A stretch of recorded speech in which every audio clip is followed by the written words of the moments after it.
Hello, chat. I hope you can hear me. Please tell us if you can't. This is Magic Fish Radio. I am slightly injured, so if you want to know what we do aside from tonight's game stream, join our damn Discord. We stream TTRPGs. And that's all I can remember right now. Luckily, I'm not running tonight's game. I can just be a spaced out Malkavian. So, John, go. Hello, good evening, and welcome back to Eldritch Adversaries of the Five Chronicle. I am your storyteller, and I've apparently prompted our producer to go wide-eyed at that statement. I or just at least do that. It looked like you did. I don't know, the timing made it look like it was in response to me reading off the lines. Sorry. Honestly, my eyes just do that. It's Okay, a hyper-focus problem. Never noticed it before. Well, after that derailing, No, I'm Welcome. contagious. Thank you all for joining us again. Once more, we dive into the 1920s era vampire game with our party about to go jaunt off on the next leg of their chronicle. But before that, let's do a quick roundabout here and get everyone reintroduce themselves. And on the feed, on my left, would be Zardoz. Why don't you introduce yourself and we'll work round the circle, sir? I'm Zardoz. I'm playing Bart Killian, a Brewha from the south side of Boston. I have no idea why I'm going to Europe, but boy, is it going to be a fun trip. Next up with that would be Ari. Hi, I'm Ari. I play Ari. I'm Ari Vahi. I play Isabel Quincy on this show. Another Boston vampire who is currently seeing if she can figure out for not having to work for Bart. But completely unrelated to any of that, is interesting to figure out what the heck is up with Johann and what is he running away from in Austria. I swear one of these days I will not mispronounce your name. I'm sorry. One of these days I'll remember. It's fine. Before my mouth opens. Next up, our good friend and regular on the channel, the actual Dracus. Hi, I'm Dracus. I'm playing Vern Quincy tonight. I am Isabel's brother, and I'm headed to Europe to look for my sire. I just want to talk.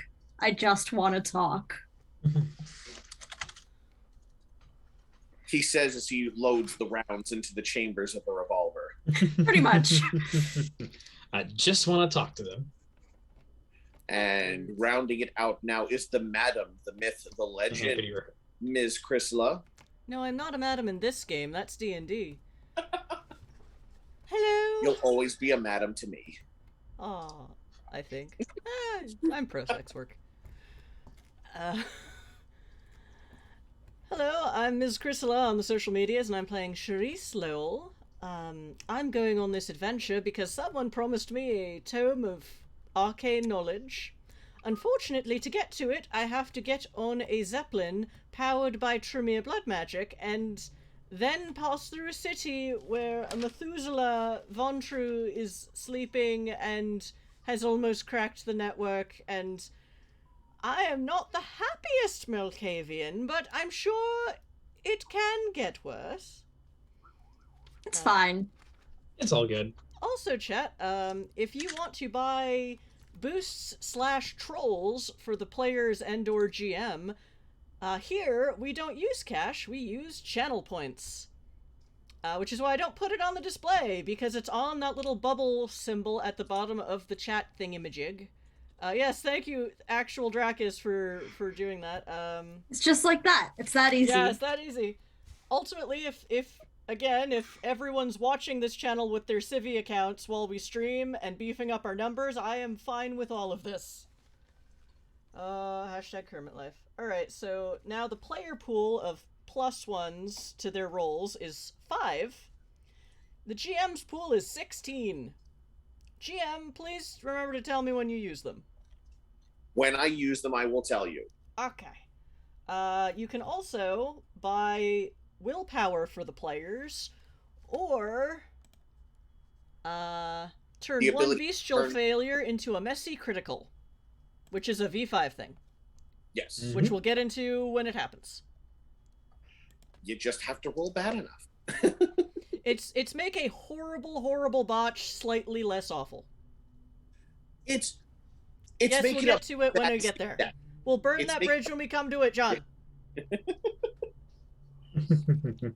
So yes. So yeah. So buy us stuff with your channel points. If you're watching this via VOD, sorry, you can't do that, and you can't get channel points from watching VODs. Unless you can figure out how to influence the past from some future time, in which case, like, we're not going to stop you. In which case, could you stop me from almost breaking my foot today? That would be awesome. Unless that's what triggered this whole event. Oh no. That's it. We cracked it, guys. That's Damn. what happened. Yeah.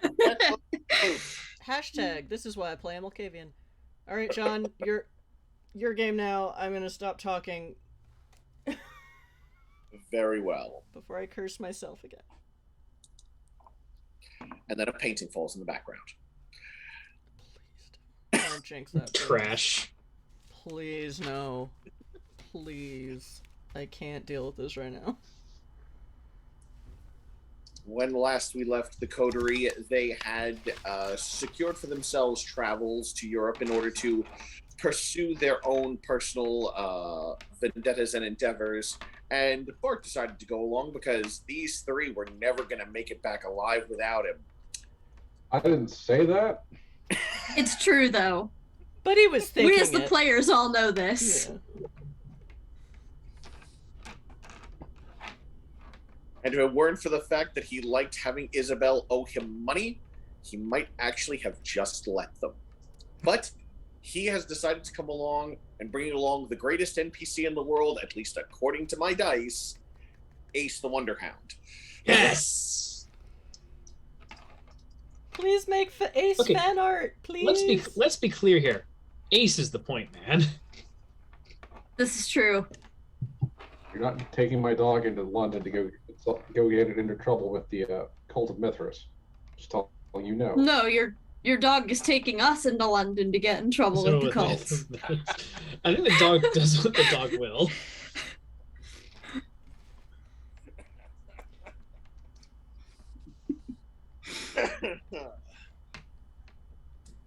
Right.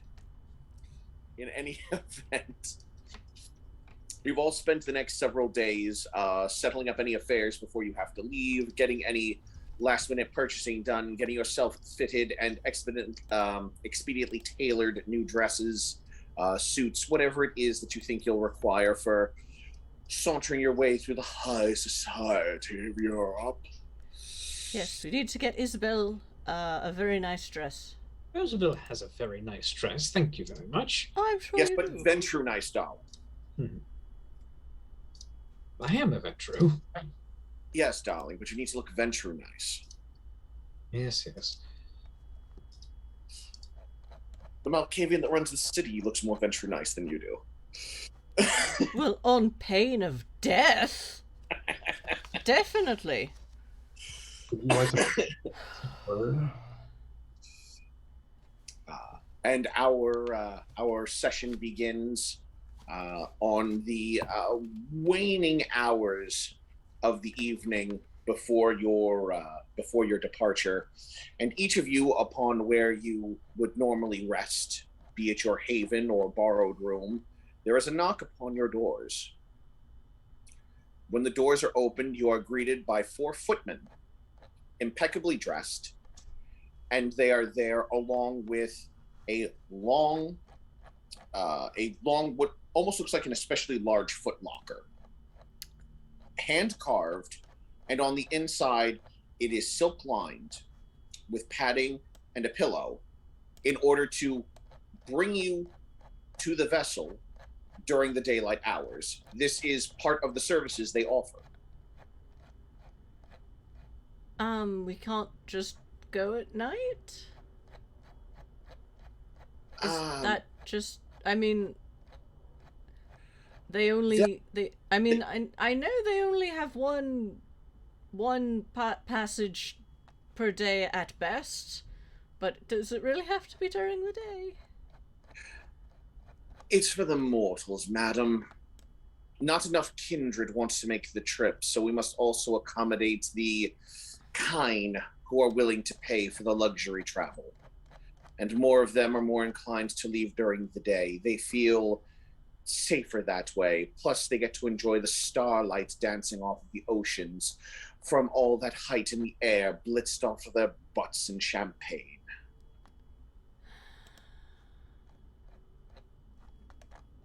Right. So I'm grabbing my current book I'm reading, getting in the box, telling Ace he's in charge while I'm while I'm asleep.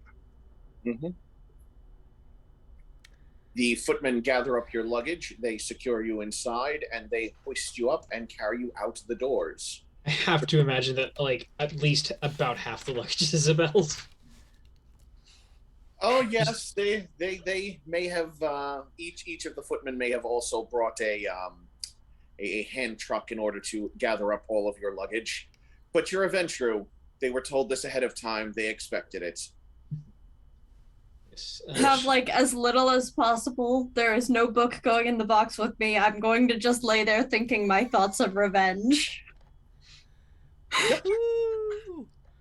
I will point out that the footmen who came to get you, Vern, were all wearing boots and gloves that came up to the elbows because, you know, you're a Nosferatu. You're probably not living in the cleanest place, and they need to keep the suits looking good as much as possible. This is fair, and I don't even, like, give them a side eye or anything for it. It's fine. Hashtag Noslife. Alright. Fills the box for you, set you inside, and carry you along the way. One moment. Other players, I know I said I didn't want to make this episode about me, but I do have premonition. Oh? Should I do a premonition? Yes. Okay. So, premonition. Are you asking in character or out of character? Out of character. Yes, absolutely. Arivaki thinks that before we go to fucking Europe, maybe we should like have a good sense for what the hell is gonna happen there. Well, I did already do that by finding out about what the Cult of Mithras actually is. True. You know what questions to ask out of character? I'm inclined to let you ask them in character.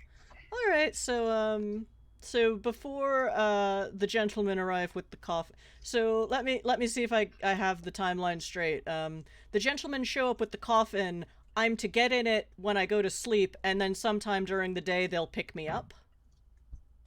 Oh no, they come to you shortly before dawn, so you will drift off to sleep as they are bringing you to the vessel. All right, then probably sometime around midnight. Charisse, has her moth-eaten carpet bag packed with a couple different versions of the exact same thing she usually wears. And she will, pick out the tarot cards are a thing now, right? It's the 1920s. We have printing presses. We have tarot cards. She pulls out some very, very well-worn tarot cards on her tiny, rickety table and does a premonition. All right, then the first thing I need you to do is to make me a rouse check. Yes. How do I do that again? You take 1d10. 1d10. Roll it. If you roll a 6 or better, you draw on the power of the beast without stirring it. 9. That is better. Yes. If you roll below that, when you call upon the power of your blood, it stirs the beast and you become a little hungrier.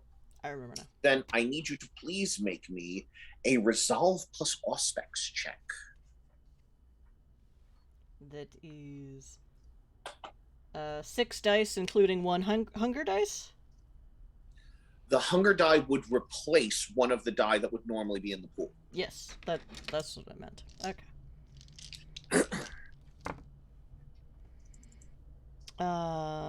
Ones are not bad in this kind. 6 or better? It's standard diff is 6. 6 or better is a success. 10 is a critical, which is 2 successes. Okay. And a 1 is only bad on a hunger die. It's on a hunger die. Uh-oh. Okay, how many successes did you get? 4. 4 successes. Were any of them a 10? 110. 1 was a 10. Okay. Am Good I gonna murder something? I'm alone. No. Am No, I you're- gonna murder the footman? No. Thankfully, you're doing this before the footmen arrive, number 1. Number 2, a lot of this falls down to GM's discretion, and premonition's not exactly the best. You know what? This would be a great... You know what accent I think her beast has? Oh. Could this be what I've been waiting for this whole time? Oh, you want this to be related to your trigger? Yeah. Okay. Because given the current nature of gaming, she might not get triggered just because the other players are super nice. But maybe failing one of these checks, or I think I also wrote in having one of her touchstones threatened can bring something out. I will bear that in mind for later. Okay. It doesn't necessarily feel appropriate for the premonition, Well, but I will definitely bear that in mind. okay. That is excellent to know for messing with your trigger. Yes. Because I also feel kind of weird triggering your trigger. Right Like, before no the offense footmen intended. come. Huh? Right before the footmen show up. Right. You are But- not what we were expecting. So yes, you poke and prod at the power and the blood. You attempt to draw insight through the network, through the beast. And you attempt to divine using premonition the events coming forward. As you sit there, losing your mind into the open passage of time, you smell ancient paper and old ink. Tomes that predate your existence. You can tell from the feel and the smell. You can feel the old covers against your fingertips. You catch the sounds of horse-drawn carriages and the earliest forms of automobile along the cobbled and freshly paved roads of the great metropolises of Europe. You hear laughter and the sounds of dancing in great halls. You hear thunderous music. And amidst all of these wondrous noises that you're having difficulty focusing on because you're thinking about so many different places you're going to hit, trying to see where the good is, where the bad is, on the whole general flow of your adventure, you're catching on all of these noises. And then also, there off in the distance, you hear something else. Past the music, past the dancing, the laughter, the high nobles of kindred kind feeding upon kind and innocent victims pulled in the street. You hear something else. Whispers in the darkness, conspiratorial snickerings. You hear final gasps and the sound of flesh turning to ash, true death received. You hear cries out. You hear Isabel call for Vern. You hear Vern call for Isabel. You hear the sound of a familiar revolver firing off. You hear moans, aching voices rising in a chorus till it drowns out everything else. A dozen, 2, 3, so many, only getting louder, the number growing. The sounds of hands tearing down stone coming from the darkness. Just as you feel the darkness beginning to pull away in order to reveal the source of all of these tortured voices, a knock at the door pulls you from your premonition, as the footmen have arrived to take you away. Well, I mean, that wasn't good, but to be fair, that's more or less what I expected. I was hoping for something a little more specific. Not to look a gift network in the mouth, but All right. So Well, it's going to be about as bad as I expect.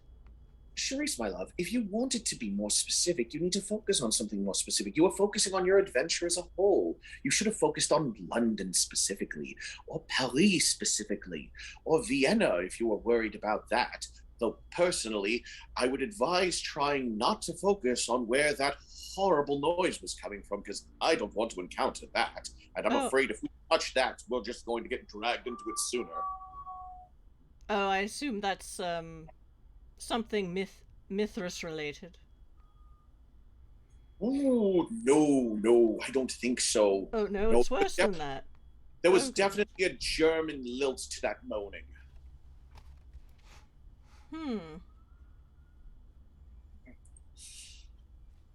Well, I believe it's Isabel's sire fled for some reason.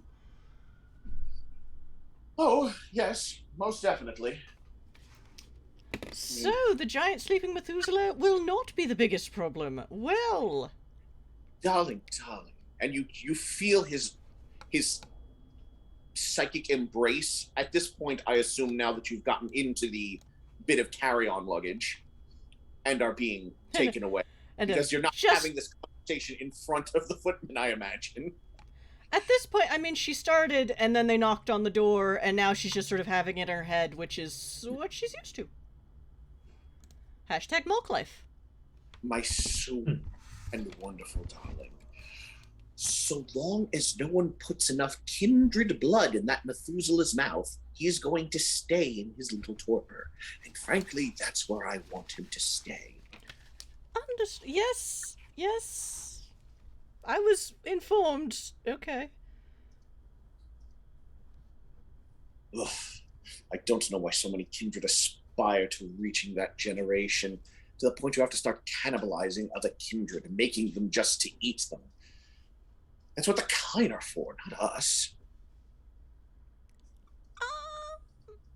I mean, technically, I haven't quite reached the point of not seeing them as people yet. Oh, don't worry, dear. You'll get over that in a few centuries. I mean, just look through the network. It's right there.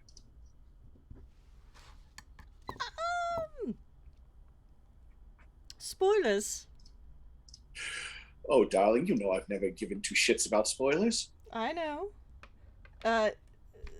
Except for when it most counts. I don't suppose we might find something on your clue trail in Europe. Every time I try looking through the network to find out where my body is, I keep getting nowhere. It's like someone keeps cutting me off. Could it be a giant sleeping Von True Methuselah? I doubt it. I don't know him well enough for him to want to screw with me like this. All right. Besides, knowing Mithras's reputation, he'd probably just kill me. I mean, it's possible he tried already, and it just didn't take all the way. Well, as far as I know, he's still asleep. All and right. I haven't spent that much time in London recently. And his power doesn't extend beyond that city's limits.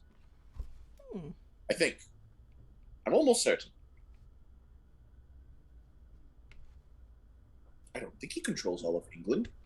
Does he control all of England? Oh, he doesn't control all of England yet. Thank you, Thomas. Sorry, bit of foresight there. Oh, who's Thomas? Do you have a little friend? Out in limbo? Oh no, old friend. Well, you'll meet him eventually. Oh, fun. Yes, he's such a good grandchild. Wait, what? Wait, I'm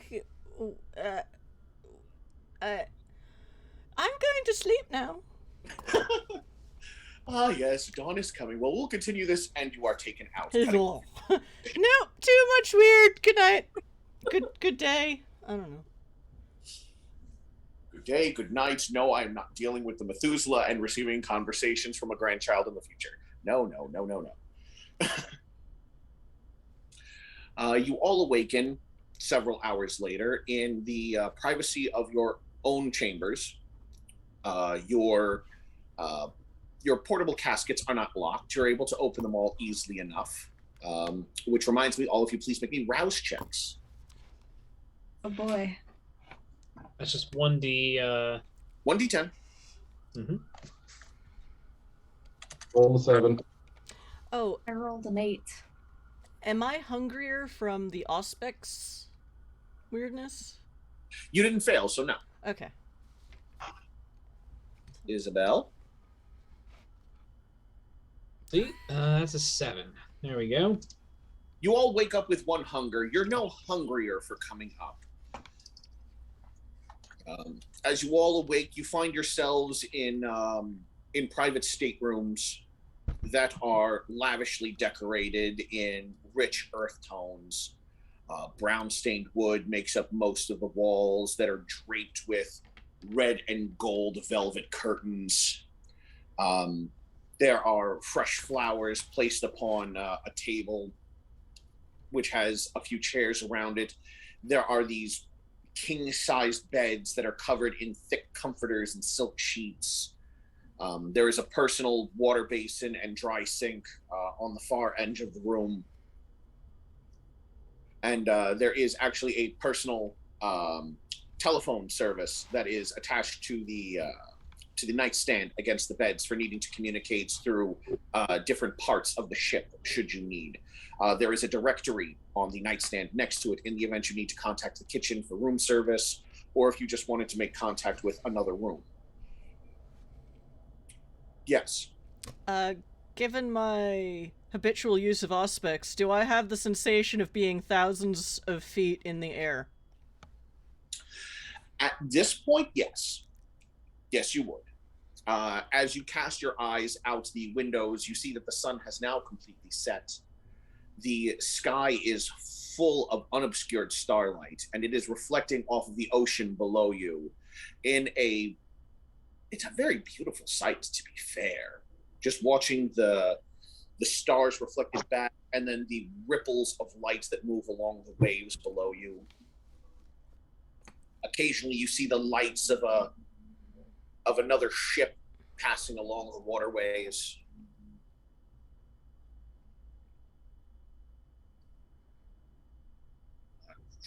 Bart, obviously, when you wake up, Ace is there. You are the only one who doesn't wake up in the room alone. However, shortly after waking up and gaining your bearings, there is a knock on each of your doors. And on the other side of the door is an attendant who has come to formally greet you all and welcomes you to the ship and lets you know that there is an open dining hall should you wish to move about with the mortals, and there is a private dining hall should you wish to mingle only with other kindred and with those who are here to satisfy your needs, since none of you brought along goals of your own. They also inform you that should you be capable of eating or drinking, there is also a private bar private bar deck. There is a dance hall should you feel so inclined, and there are several other amenities which we will be more than happy to tell you about, and that you may avail yourself of as you continue this trek over into England. How big is this ship? That is one thing I didn't think to check before I left. Oh, we are almost 1.5 times the size of the largest luxury cruise liner on record. Goodness. How many passengers? I mean, all included. Total occupancy or currently? Current occupancy. Current occupancy, we have a staff of 700, and we are currently in attendance of 300 paying guests. What's full occupancy? At maximum occupancy, we would require a complement of 2,000 employees, and we would be able to maintain a passenger status of little over 1,000. Assuming we wanted to give everyone the absolute immediate necessary attention they deserved on the luxury travel arrangement. Yes. This is a luxury craft, yes, Okay, that makes sense. It's enormous. And, okay, well, that's progress. We also have to ensure that many of our guests get the privacy that they require. Yes. Indeed. How long will it be until we reach London? If this were a normal dirigible being made by humans or the mages, about a month and a half to 2 months. Considering we're doing it, 3 weeks.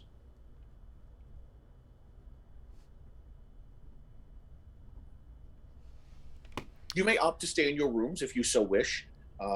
There is a timer set to all of your windows that will drop down shielding in order to prevent the sunlight from coming in. Oh, so I don't have to stay in the little box. Only if you wish. Some of our guests do appreciate the confined space. They say it feels like a warm, secure hug. But if you wish to take advantage of the amenities of your room, then the plating will descend on the timer in order to protect you from sunlight. Oh, fantastic. I need a moment to freshen up. Where is the private, I suppose, VIP lounge? Are you looking for bathing purposes, or are you looking for refreshment? More just to see other people on this ship. More socializing with other of my kind. Absolutely. And follow me. And your attendant leads you down the hallway. Does anyone else have any specific questions for your attendants? Because they will otherwise relay the same information to you. No, actually, they misunderstand. She's like, "Oh, just a moment, unless you want to send someone else. I just need a moment in my cabin." And she has a very... Take your time. She's quietly, and it's just sort of like, "I'm 3,000 feet in the air for 3 weeks. Why?" She did not manage to ask for the actual salient information before getting on the boat, and so she's having a slight panic attack. Just slight. And yeah, and then she collects herself and is like, "Ah, yes, time to talk to other people." Isabel, was there something you wanted to say? Yeah, I was just gonna say that when Charisse gets to the lounge, I imagine Isabel's probably already there. It's like a timer feels wonderful place I can go. Yes, I want to go. Go. The people Yes. I need social. Yes. I want to be where the people are. Also because she's about to because she absolutely wants to go above decks and just look out over the starlight to see the look out over the starlight in the water, because you don't see that very often, and she has never seen had this kind of view before. And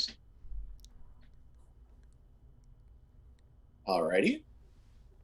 I would like to ask for a complete list of places I'm allowed to go, and then make mental notes of the places I'm not allowed to go, and probably check those out while I'm here. As a guest, you are enabled to go theoretically wherever you would wish. However, because of your condition, it is suggested that you stick to the Kindred approved areas or Kindred exclusive areas, unless you have mastered the powers of obfuscate enough for you to disappear from the sight of kind.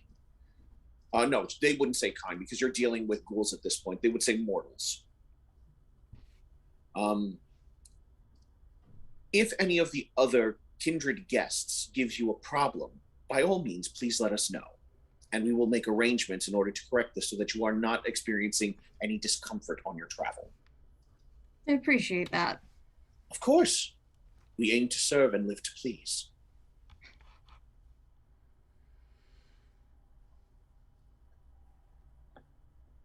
So Charisse and Isabel are heading to the Kindred VIP ball. Is anyone else going, or? Yeah, I'll go. Might as well make it 4. All right. 5, including Ace. Sure, Ace will come along for fun. Ace trots along beside you. You all wind up basically intersecting with each other in the hallways as your rooms ultimately connect, before your 4 attendants bring you all into this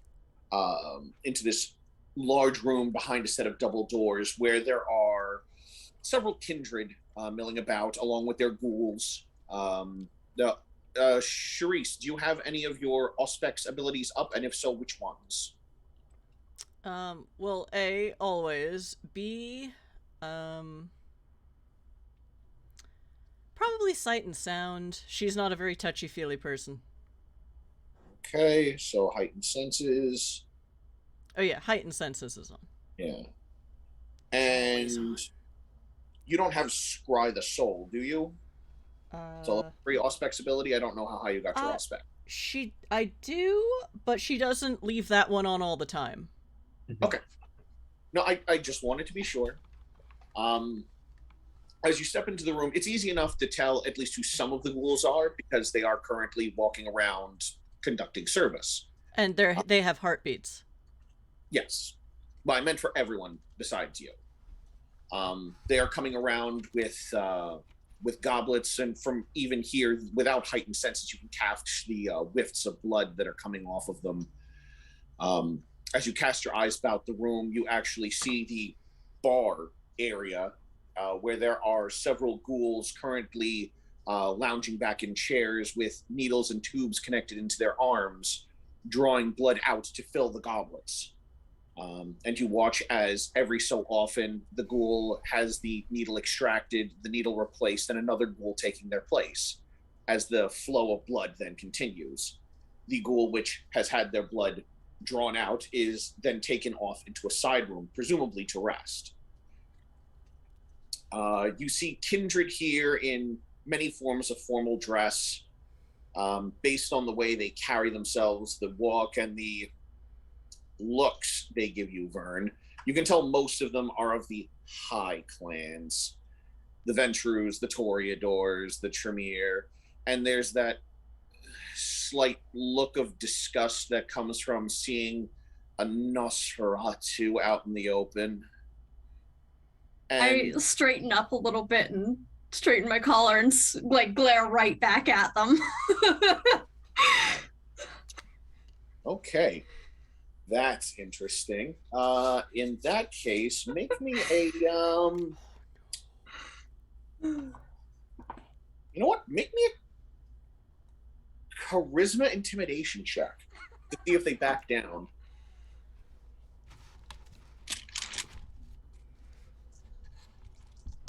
Going to die pool for first. Oh wow. She rolled pretty well. That's one success. And for the Tory,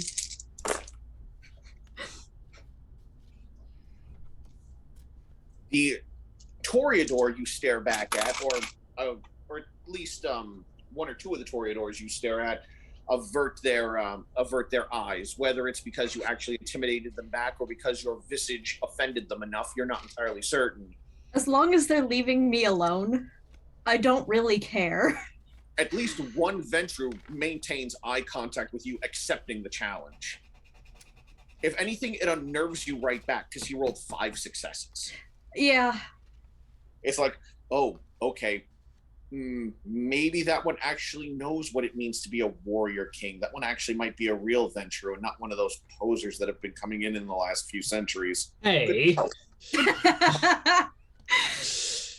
He's not an Isabel level Ventru. He's a Ventru. Good to know.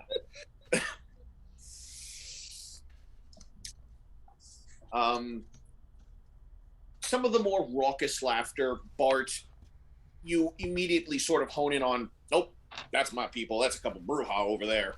Because Ventru don't laugh like that. They don't have enough sense of humor. And there are a few others milling about that you can't immediately tell what they are, but some of them just sort of give off that aura of, oh, yeah, you think you're better than everyone else in this room. Yeah, fuck you too, bro. Shortly after stepping into the room, a woman approaches you. She's maybe 17, 18 years old, dressed, again, very finely in similar... be they male or female attendants, they're all wearing the same slick black suits as they come around. And as you approach, this one woman with dirty blonde hair comes forward, and she has a tray upon which there are several glasses which emanate very strongly of blood. You can tell what they are long before they get to you. She offers each of you a drink. I smell it. Does it? It smells just like regular blood. I don't. Oh, it's human. It's human blood. It's not vitae. Okay. Ah, yeah, that was. Does vampire blood have a specific smell? Like, I don't remember. I've been away. Under normal circumstances, not necessarily. But I would say, since you have Scry the Soul, even though it's not up, and you have heightened senses, you can catch the slight difference. Like the slightly sweeter note of Kindred Vitae as opposed to the tang of human blood. Okay, and but yeah, this all smells like human blood. Oh, thank you. Bart, if you want to make a point to denote your dietary restrictions, they will immediately cater to those needs if you so wish. Not yet. Okay.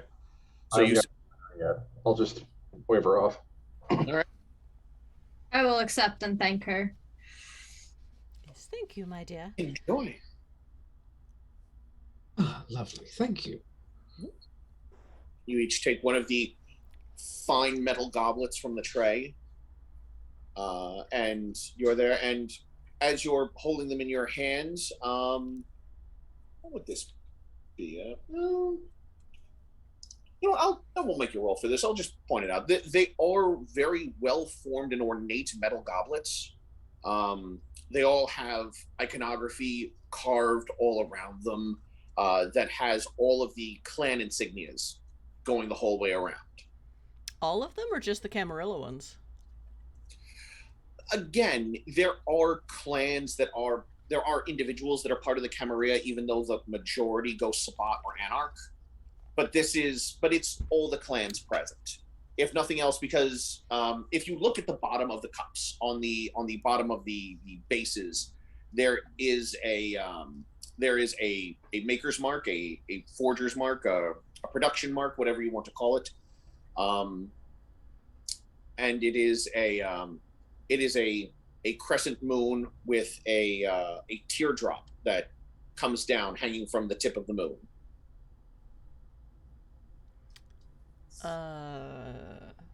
History check, or would this be occult?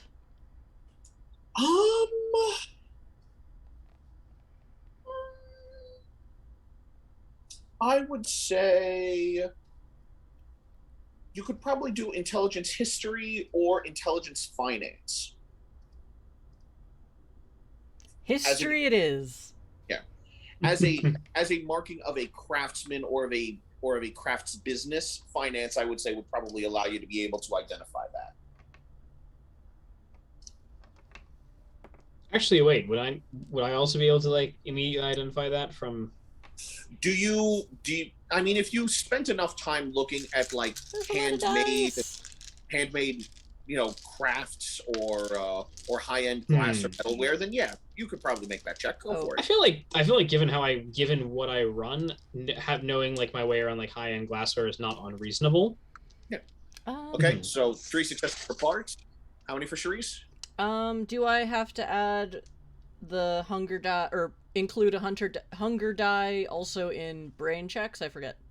Yes, your hunger die will replace die in pretty much all of your pools, so long as you have the hunger die. And this is intelligence, either finance or what was the other one? History.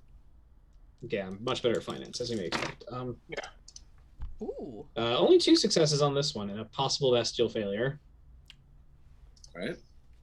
1, 2, 3, 4, 5, 6, 7. 7 successes on 7 dice. Awesome. I'm a nerd. Damn. So, Charisse, as you look at there, you almost immediately recognize this as the crafts mark belonging to a Toreador who is known for doing fine metal work, which stands out because a lot of heat and fire is required in high-end metal work, which makes them stand out, as Kindred are highly combustible.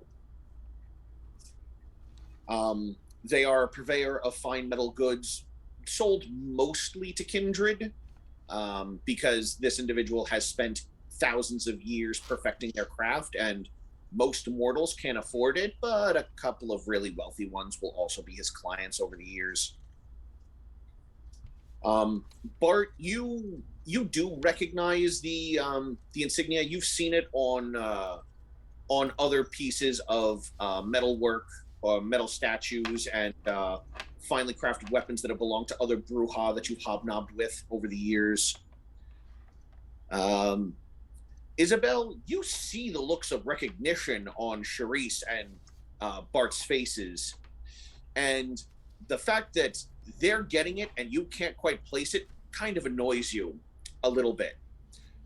Vern, you hear Isabel let out this soft growl from the back of her throat that sounds like something more like a Nosferatu or a Gangrel would do, as opposed to a Ventru. And you're a little... What? I'm just gonna give her a look like, yeah, good. But I'm not gonna say anything or draw attention to this.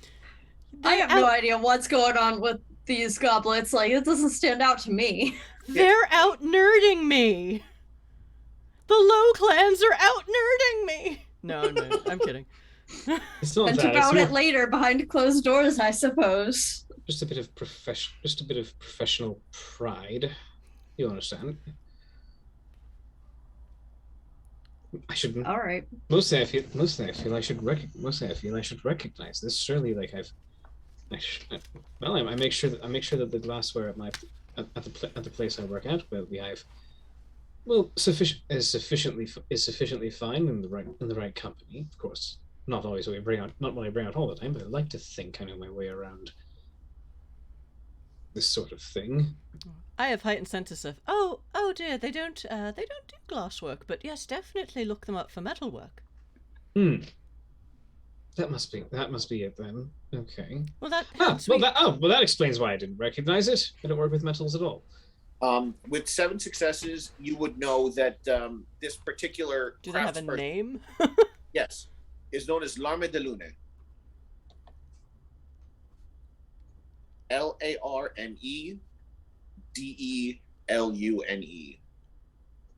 Put it in the Discord later. Right. I already spelled it wrong. I'm not going to remember how to spell it right in the 30 seconds. Anyway. Yes, Lama de Lune? I mean, it makes sense to have metalware instead of a rather extended silverware, I suppose. On a ship of this kind, glass would be very fragile. Indeed. In case of incidents, which I'm not expecting, but very difficult to, yes, especially because well, I can't imagine you want to like generate too much waste. I imagine you would want to minimize the amount of waste you have this far up. And glassware is fragile and breakable. Metalware is much more easily reusable, and you seem to forget, Charisse. Incident could be as simple as oops. Do you actually drop your glass? No. Yes, true. Not that much of a dick. Yes, that's what I was thinking about. True. We're going to be here for 3 weeks. 3 weeks? Less glass to clean up off the floor, I'm sure, is in everyone's best interest. As you're having this conversation, one of the 4 attendants that brought you here, who is still relatively nearby, they've just begun to tend to other duties in the room, points out the glassware is reserved almost exclusively for the mortal dining areas, as they are what they find more comfortable. Whereas here, it has been found that this appeals more to the older members of Kindred society who come here, remember wielding metal and wooden cups before glassware. And while some still recall that glass is an expensive commodity, it's the mortals that seem to appreciate having clear glassware for their beverages as opposed to the Kindred. There are Kindred who prefer it, and we will accommodate as necessary, but they find or at least as we have had reported to us, they find the tannic quality of the metal to help reinforce the subtle natures of the blood as they consume it.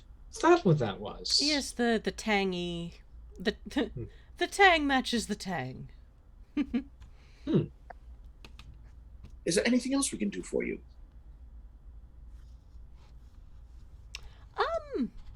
I'm sorry, this is a strange question. I should have asked before coming aboard. Is there some sort of library? Of course. Is there anything particular you are looking to read? I'm just looking for a quiet place to spend an hour reading and looking at shelves. Of course. If you wish, I can take you to the library straight away. I look to my companions. I mean, unless we want to talk for a bit, or I could just go where I feel most grounded. I could stand to visit the library as well. I did promise Ace we would read on this trip. Oh. I was hoping to take a little look above decks, but I'm certain I could like fancy some time for reading. Oh no, by all means. I just I have not travelled in this manner ever before. I need a quiet moment to be quiet. Would you like the private library or the more public library? Do I need to share the more public library with the Kine? Yes. Better the private library to start. All right. I'm feeling a little unsettled. The private library also contains several older tomes, which require a bit more care than most of our mortal guests might be capable of. Oh, however, indeed. If you're looking for more modern literature, we can have that brought from the public library to you to read in the private library if you prefer. Oh no, I'm adept at archival reading. So do not worry about me and old books. Although if an attendant needs to handle it for me, that's also understood. I know how An attendant will be there to help. All right. I should also point out that there are no beverages allowed in either of the libraries. Oh, that's fine. I'm fine. This is perfect. Just what I needed. If I'm getting a bit hungry, I know to come here. Or to contact room service, and we'll have something brought to your room. Ah, yes. And I finished my cup. So if you're finished the cup, the attendant will take the cup from you, and then we'll proceed along with other duties. All of the other kindred in the room seem to have gone back to talking amongst themselves, occasionally a dirty side-eye here or there towards your group, which is not of station. But, I mean, most of you are used to it at this point. The irony is that we lowborns keep them alive. Mm-hmm. I don't say that out loud. Bart, I will point out I might mention it there are at least a few other kindred in this room that have animals with them. At least a few have some canine or another by their presence. 2 or 3 are walking around with cats currently curled up in their arms. And at least one is standing out with this enormous eagle currently perched upon his shoulder.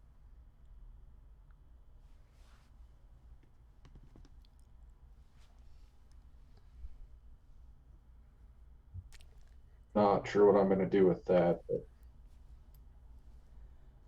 I'm going to ignore it and hope it goes away. Like, nope, not even looking in that direction.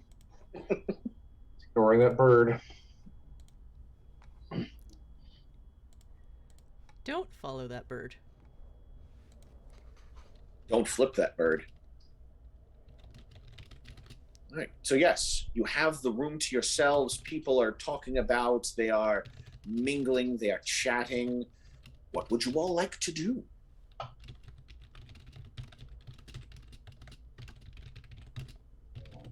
I want to put something in chat, or in private chat. I'm going to go to the library and lose myself in a book because I'm having trouble adjusting to progress. All right. When you mention that, there is an attendant that comes and will gladly escort you to the library. I just say I would like to visit the library, please. I don't say that to the humans. Or human adjacent. Again, there are so many attendants walking around. If you say that out loud, it's going to be heard by one of them, and one of them will escort you there. Very good. I go. Vern, do you accompany, or do you stick around here to see how many Toreador adventure you can unnerve? I'll accompany for now. Okay. I've got 3 weeks to unnerve people. It'll be great. That's what I was going to say. You've got 3 whole weeks to work on that long game. I will let Ace go with Burn for now. Yeah. You'll let Ace We're gonna what? pick. Go with Ace Burn. is coming. Okay. We gotta pick a book. Well, if everyone's coming, then certainly. Bart and Isabel, are you two staying here in the hall, or are you heading off as well? I'm going to stick around in here and see if I can pick up some information from some folks.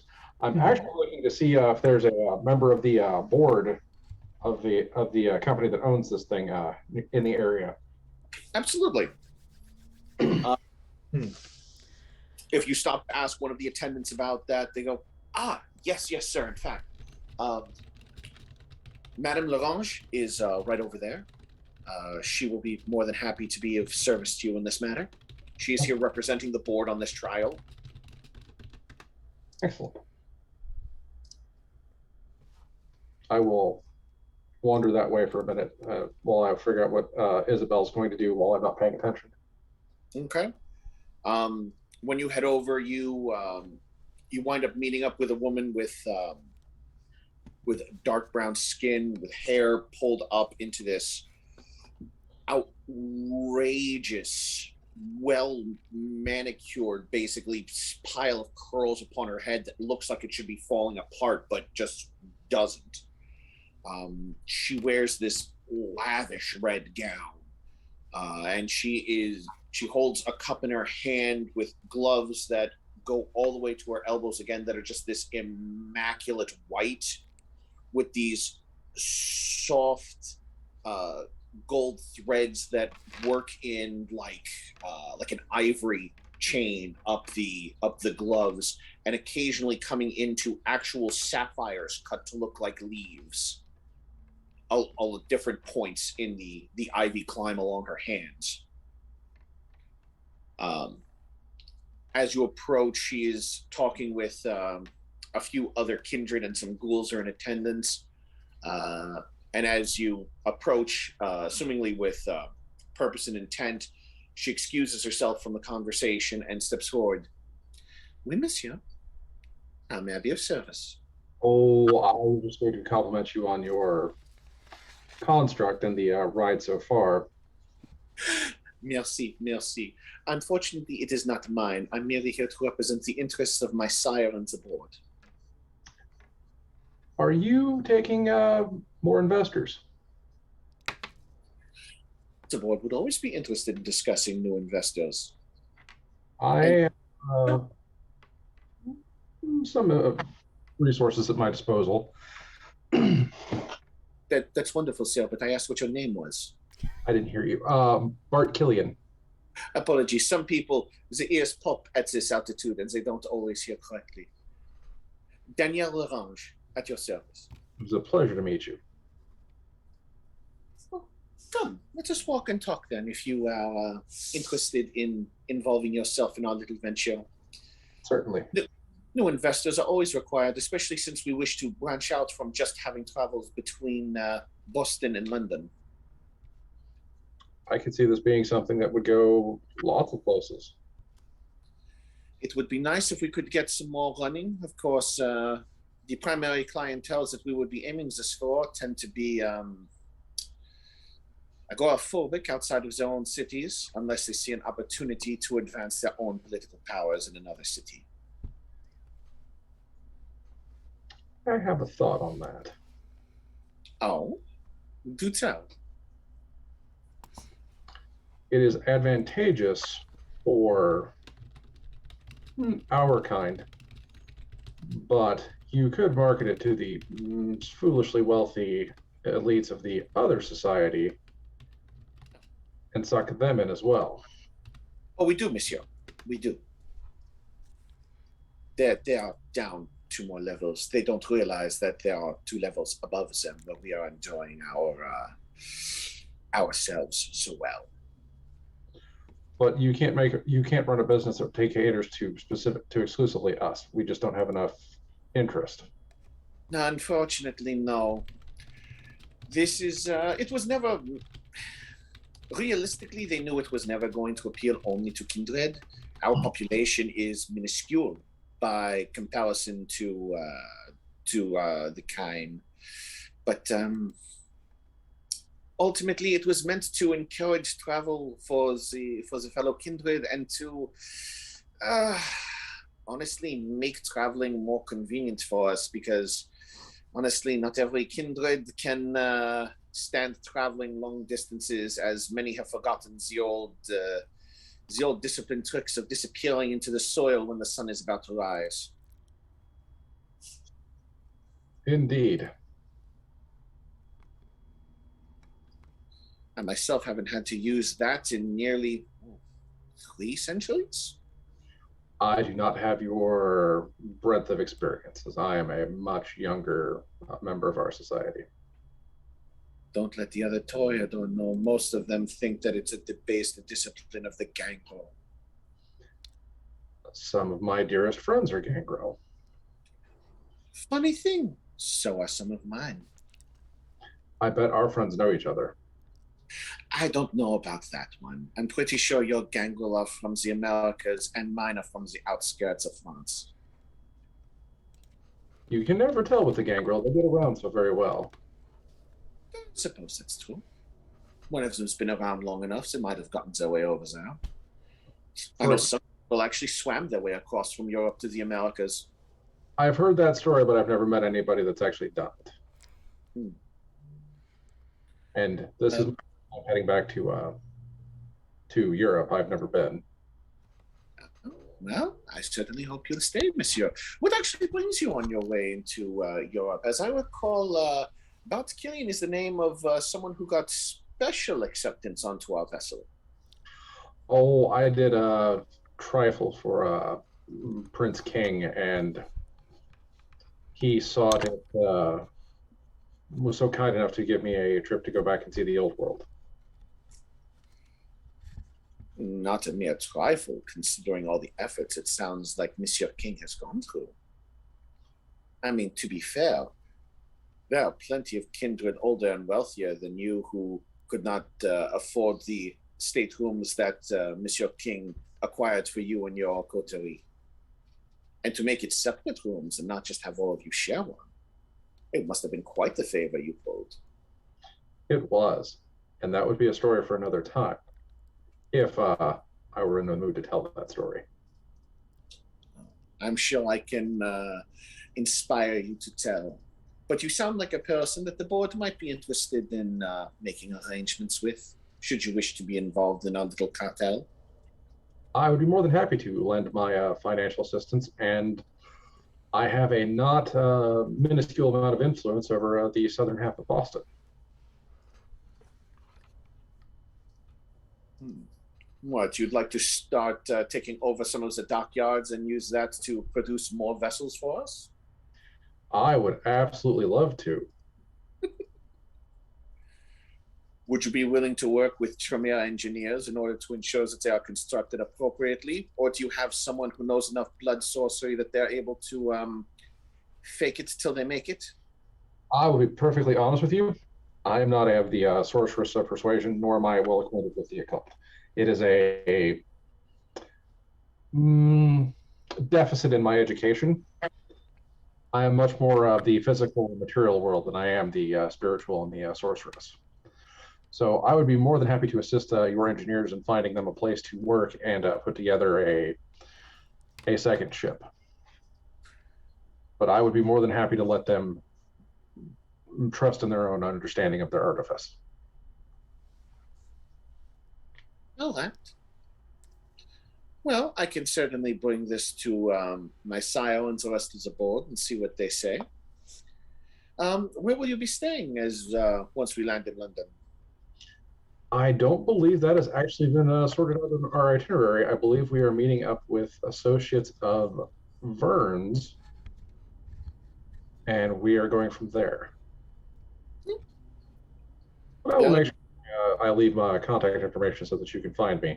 Or you can always send me a letter back in my office in Boston. I think I might do just that, monsieur. Excellent. She looks over your shoulder a moment ago. But if you will excuse me, I do have a more personal interaction to make at the moment.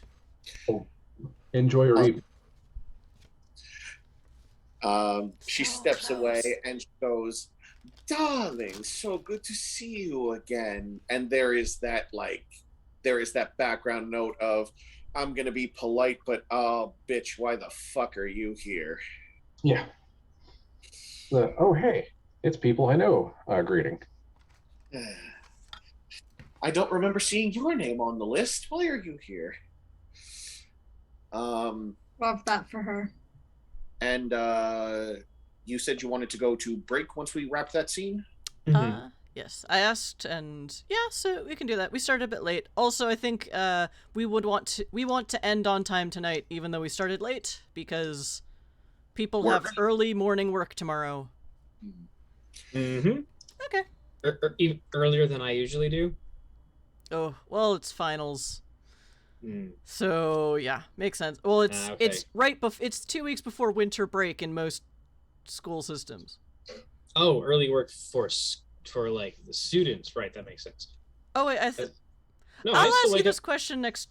After. I still wake up at the same time and go to the same place and get that stuff. Yeah, no, it's not much just changed for me. Chat, we have a 10-minute break, midway through the show.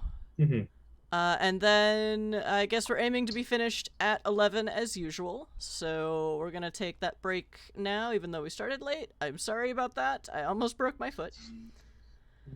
But yeah, so you know, chill out, get a drink, make some good ramen, and tell us about it so we can be envious of your ramen skills, or at least I will be. That was lunch. Oh, so jealous. And, yeah, so we'll see you in 10 minutes. Also, feel free to spend channel points during the break. And keep watching during the break so you can accrue more channel points to torture and or help us with, depending on who it's for. Again, you can buy +1s for the players or the GM, or specifically for the players, you can buy willpower, or, messy crit demotions. We'll burn a token to turn a horrible failure into a less great success. Okay, so do all that, and we'll see you in 10 minutes, chat. Okay, see you in a bit. Woohoo!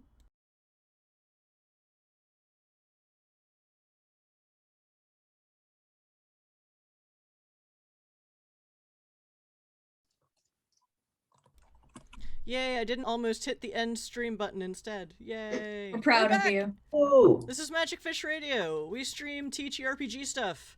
Follow our Discord, because I'm too tired to explain all of it right now, and I want to get back to the sweet vamp action.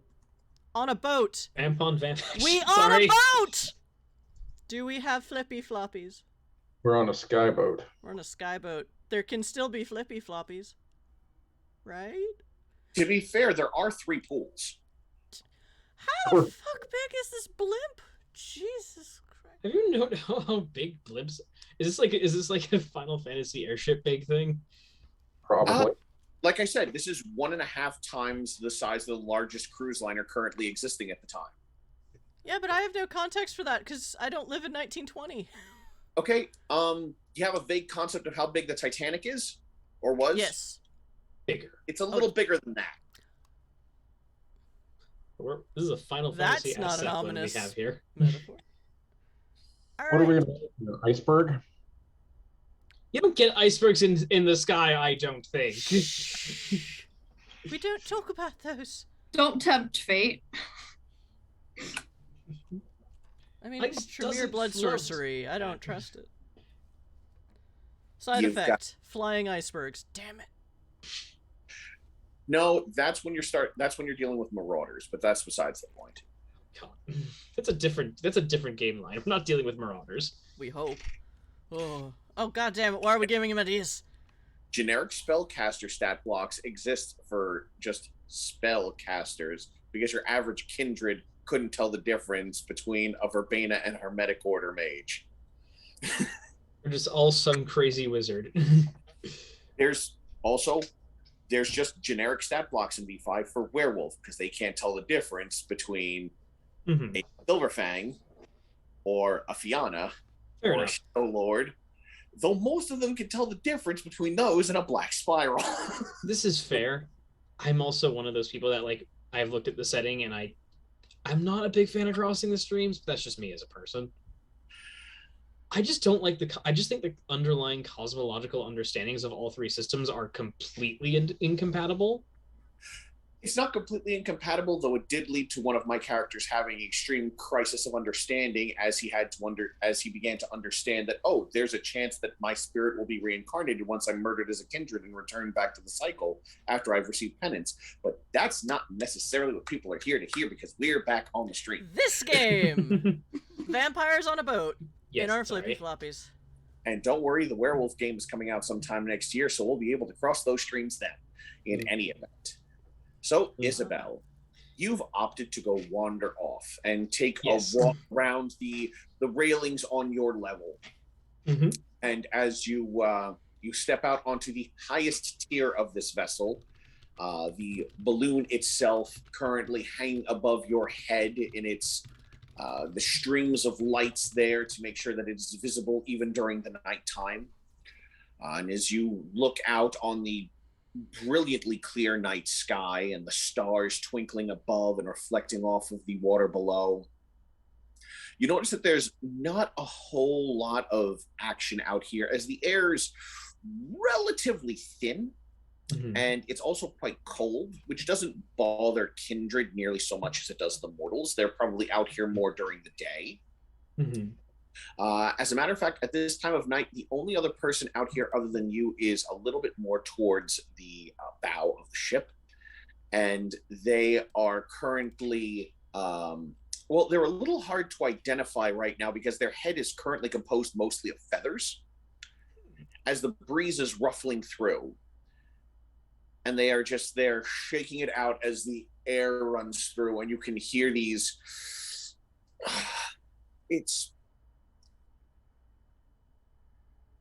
It almost sounds like loud dove cooing from where you are, but the wind is blowing by pretty fast, making it a little more difficult to properly hear.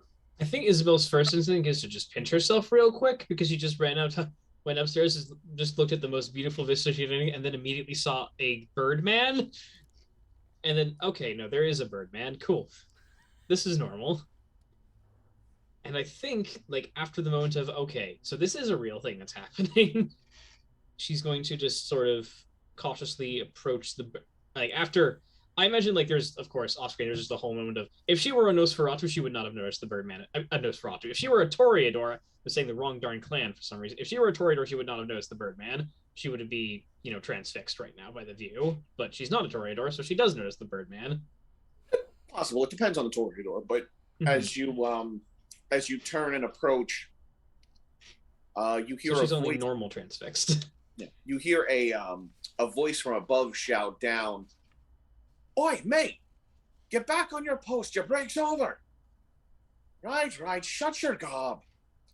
And you watch as this figure starts to shake their head and the feathers begin to recede in and is replaced by this crop of just curly red hair as this individual turns around and notices you there.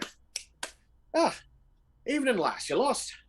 No, I'm simply coming in here to, well, enjoy the night air a bit and enjoy the night air and enjoy the night view. And she just sort of looks out on over the night sky and this no land visible at all, nothing, just I've never been up on one of these before, and it's, well, it's a new and really beautiful experience to be up here, away from everything for a bit.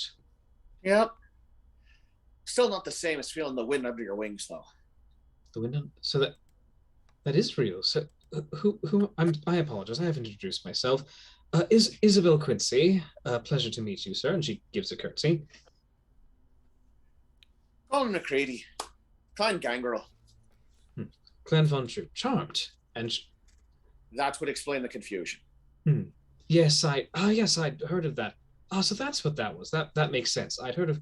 See, I've heard of and met a couple gangrel here in Infinity, but like usually usually you see more of like animals like wolves or sometimes cats, some stuff like that. Not.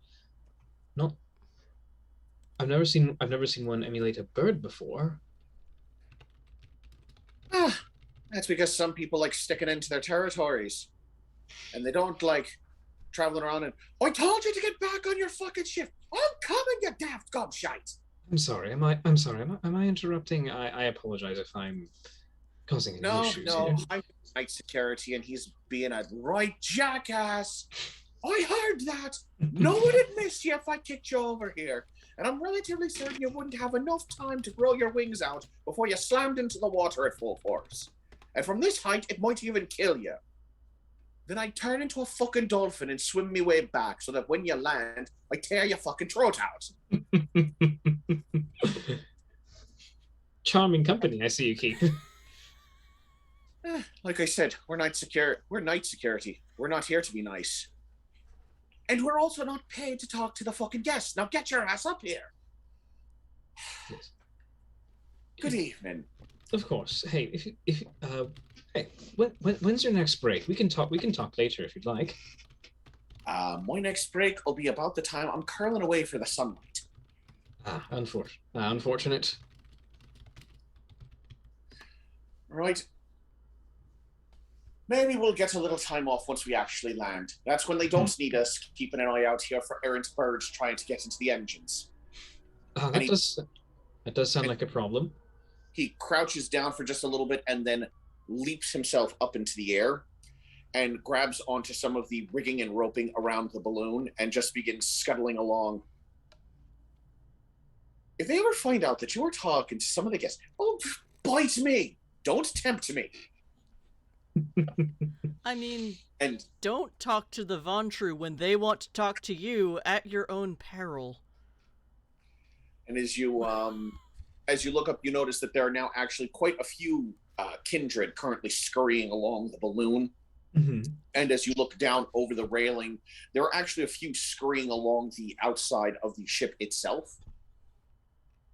And they appear to be functioning as some sort of security. You imagine that at least some of the more normal-looking ones are gangrel. But you do notice that there's at least 2 or 3 Nosferatu climbing along the sides as well. Mm-hmm. So just so I say, I think what Isabel is like thinking right now, just in terms of Isabel's mind, Isabel just like sort of immediately struck kind of a weird liking to that. What was his name again? Who, the guy you were talking to? Yeah. He was not Carl McCready. Carl McCready. Isabel's mind immediately just went to like sort of imagining like the whole like wind through your wings thing that he described, and was like, that sounds absolutely amazing. And how could she, and like it's having a very Toreador-ish thought of, I cannot imagine a single more romantic thing than doing that. As you're standing there looking at that, almost lost in that fantasy, you hear a voice scream, "Flock incoming!" As you just watch 3 people leap off the top of the balloon, and as they drop down past you, they then fly back up in the forms of giant falcons and disperse the flocks that were heading towards the engines of the ship, causing them to deflect away from being minced and causing any issues for the vessel itself. And then the three of them fly their way back up into the riggings, and you watch as they actually shift back from these oversized predatory birds and these enormous wingspans to support their abnormal size, and revert back to the forms of regular kindred. This is also when you realize that the tales of werewolves being able to keep their clothing when they transform is one thing. Kindred, when it's that extreme, maybe not so much, as you are also currently greeted to 3 bare asses as they are climbing. Oh my! No, that was not as expected. I think she averts her eyes a little bit and then looks. It's like this. It's a little bit like that.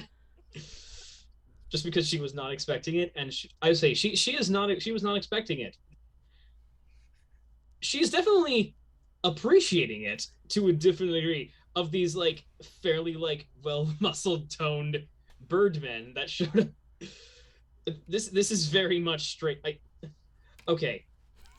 This is very, very Bodice River, and she's definitely read a few of those. Is what I think this is.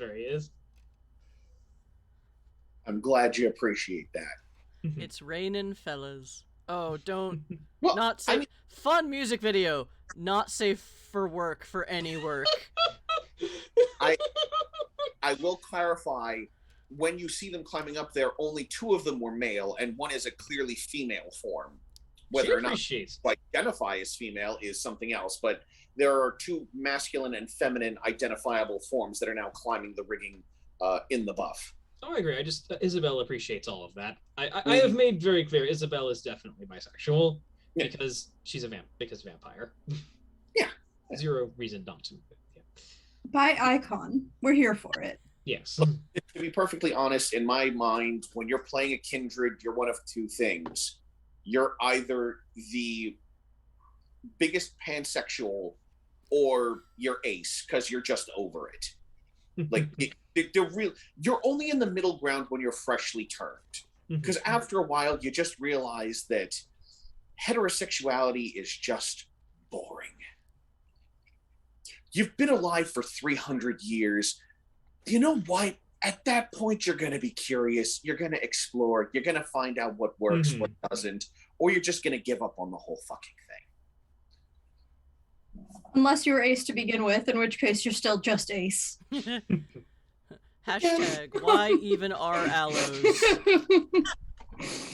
That's a distinct possibility as well. Or you get so bored over the course of 1,000 years, you're like, I'll give it a shot. I mean, out of boredom, you'll try anything once. Did becoming a vampire make me aloe? No, it didn't. I still don't get it. Books. I thought it was supposed to be this grand, sexy adventure. I'm still over here going, what the fuck? Why though? But why though? Isabel is not that. Not at all.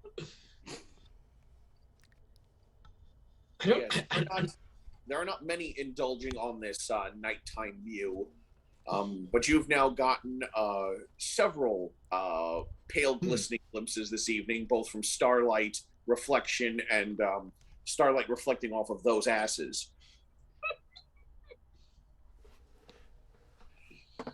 Whether you wish to continue to hang around out here until your vitae recedes from your face and you look like a kindred again, or you wish to go back inside in general, it's entirely up to you. You could just stand out here until the sun starts to rise, if that's your inclination.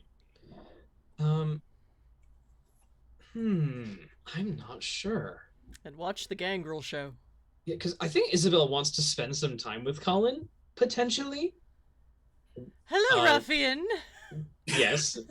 I'm sorry, she has just met handsome bird ruffian and watched him soar through the sky. I'm sorry. Are you telling me that you're in this situation and you see this this happen and you're not at least a little bit interested? I think that's just in character for Isabel. I think that just makes sense. You know what I mean? Well, she likes ruffians. That's like one of her deals. Yeah. Go for it. That's fine. Well, yeah. Though I will mention that Carl was not one of the three who jumped. He was still okay. up on the rigging.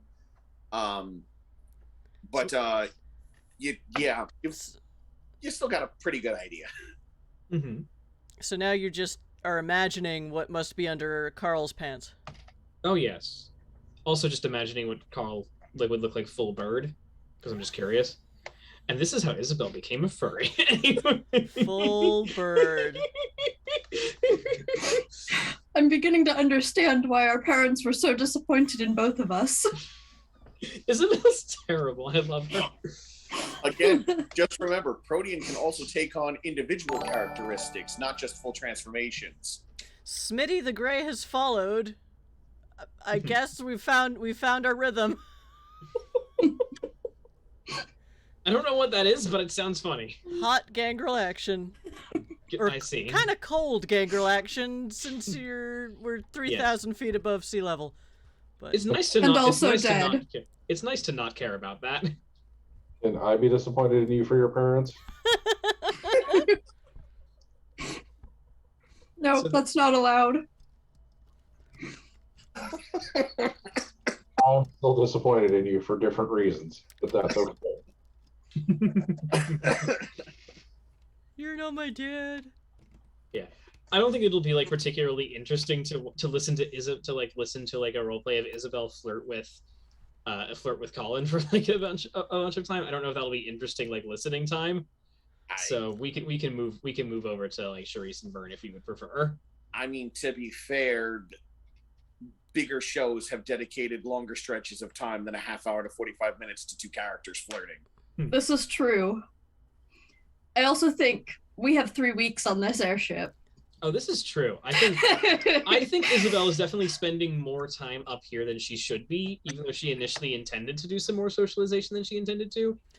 Also, keep in mind we might lose, not permanently lose, but it's the holidays. People's schedules are going to be ridiculous. We may have some shorter cast lists for the next couple weeks, so plenty of time. Isabel and an army of gangrel bird boys. Isabel and the Burb friends. And yes, I broke the GM. Yes, I did. I'm just in the library. Tell them the love block.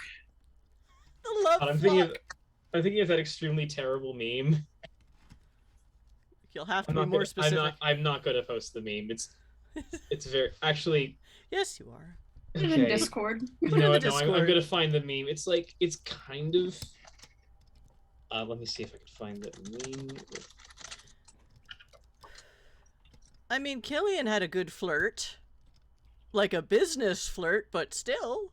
Yep. Yeah, no, I'm not using this meme. It's bad. We're on the first love boat. Fantastic. It's the Kindred boat. That was totally your intent with this arc, right? Because that's where it's gonna go. I'm totally here for it. I'm sorry. You're the one who decided to introduce handsome, often naked bird people into this realm. Were they described as handsome or just naked? I never described him as handsome. I just you assumed made you would him be. handsome, and that's fine. I just thought it would make sense in Isabel's genre of fiction, and that he's interacting it for it to be like just this handsome. Listen, when you gave him the brogue, I was just like, I'm just assuming that this guy is just like, this guy is. Listen, when you gave him the brogue, I just knew that immediately. This guy has to be handsome, just clearly. You're just picturing hot, dirty Irish. Absolutely, I am. I would also point out that Bart has the same brogue. I just don't do it. Oh God, I think Isabel. Yeah, but she's met him. Yeah, but Bart sucks. Bart's a. She'd be way more into him if he hadn't bought her property out from under her. Again, Isabel was like, I believe Isabel like started to flirt with Bart potentially at the beginning, and Bart was just having zero of it, and that sort of defined their relationship. I'm just if I recall correctly from that first meeting. Yeah, no, that's about right. That's about right. You wanted to flirt, and he just goes, "Fucking venture. Look, I don't have the time for this right now." Bart is task-oriented and detail-driven. Once you get past those particulars, Bart's easy to get along with. All right, so if you hang out here on the outer ring for what was that? Oh no, just keep going. Isabel is watching the Gangrel show. If you hang out here for a little while longer, eventually you hear a soft thud on the bit of the awning that comes out about halfway over the balcony that you're on. So why the hell are you killing all your time out here when all the fancy folk are inside? Well, quite simple. Quite simple. Fancy folk inside in parties are something that I'm a venture. I'm invited to those fairly often. There's a level of hobnobbing that, well, it's something you get used to after about a year or so. This, however, this view, I can like have fancy parties in Boston or in London or in Vienna. What I can't do in any of those places is look out and see where the sky meets the sea, and feel the wind in my face, and remark upon like how small it all feels. How out of this grand expansive sea. I can't see, and of which neither the States nor Europe nor the old country feel like they even mean anything out here. You see, I've always seen it differently. Well, I imagine it's different if you're out here more often, of course, but... Well, what I mean is it never made me feel small. Flying out over to the sea, the moon and the stars above, made me feel like a giant. It made me feel like I was stretching my wings out so I could wrap them all the way around the world as I headed towards the horizon. It always felt... It didn't feel restricting. It made me feel like there was always something more to go out and see. It made me... It welcomed me rather than made me feel... Well, anything even remotely negative, to be fair. But I suppose that's also a bit of a difference between we Gangrel and you Ventral. Like, we may tend to stick to our own areas, but we Gangrel also have a tendency to roam. Not as much as the Ravnos, but, you know, we roam. Can be...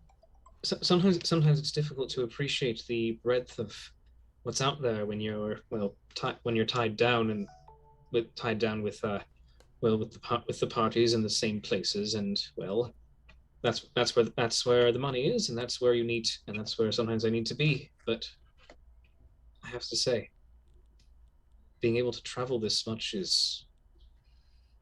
I used to travel a lot more when I was mortal. I used to spend like some soirees out both in the old country and here, and well, it's much more difficult to travel when you can't stand the sunlight.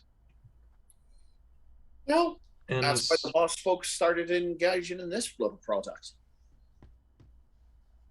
Indeed, I'm happy to have met them and to make a partnership with them, because, well, I wouldn't have been able to do this otherwise. I have a question. If it's not too much to ask.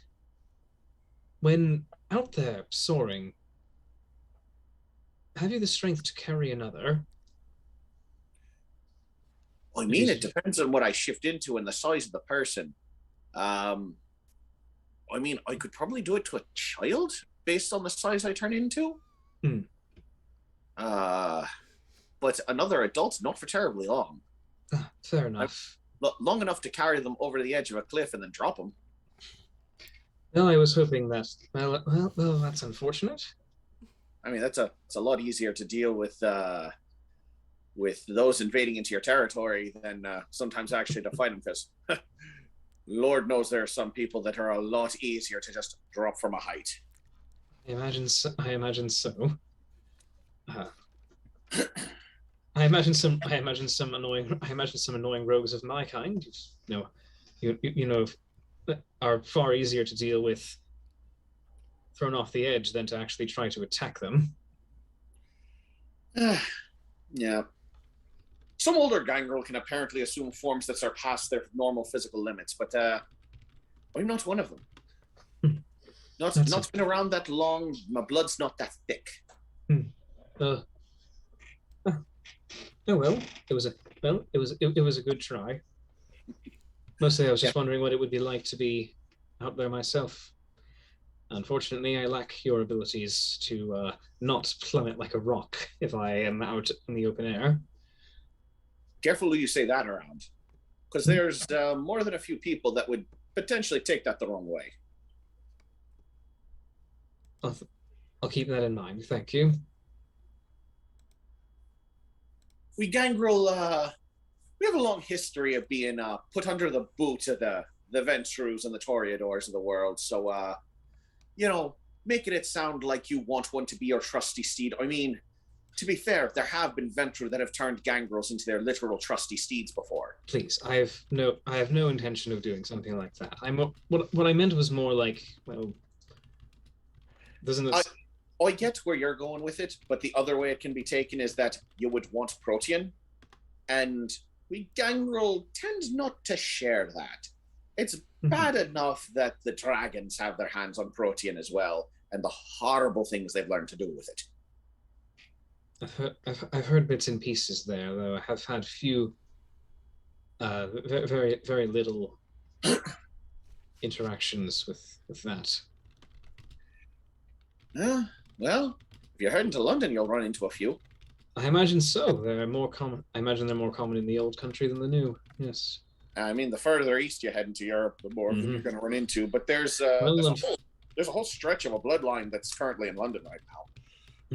The current end goal for both myself and my brother is Austria. And I imagine that far east, well, not too far from Romania. Does Romania exist yet? I actually have no idea if Romania exists as a thing yet. I think so. I would have to double check if Romania has been formed as a country by this point. Yes. Because of Romania is where Wallachia is, and that's sort of the place. That's the capital P, capital Ace, right? Like in the modern Romania. Yeah. Founding of Romania. 1859. Yes. Yes, yeah. Romania does exist. Okay, yes. I thought so because it was considered a country in the text of Dracula, and that was 1897. You're right. It was. It's been far too long since I've read Ron's book. Yeah, fair enough. May have to sit down and reread that one of these days. Me too. Yeah, it's founded by the provinces of Transylvania and Wallachia and Moldavia.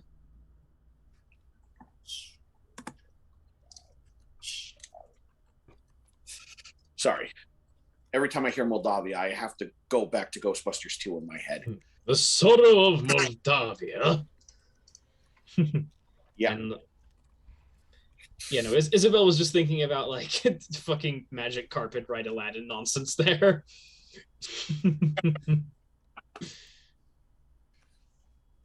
I mean, if you want to hear more about heading out to Austria, I mean, there's a couple of them funky Germanic folk in there, especially down amongst the mortal lot. Really? You might be able to pick up something down that way. Perhaps so.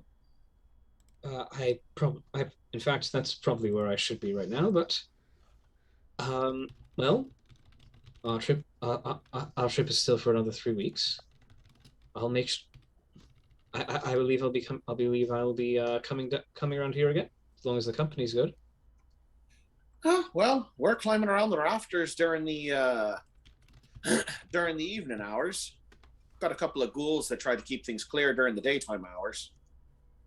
Couple of hellbirds keep things clear during the day when you can't get us to do it, because otherwise there'd just be ghouls up here firing guns, and that would disturb the guests. I can't imagine it would be very fun to sleep through gunshots. No. Bear in mind, it only disturbs the guests when they're not the ones shooting skeet over the side of the ship. Oh, that Indeed. Pot shots over the side. Well, I'll it was good to meet you, Colin. Well, you have yourself a fine evening. We'll be here keeping you safe all the while the moon's out. With good people like yourself, good sir, I imagine that. No, that's the wrong time period of that kind of language.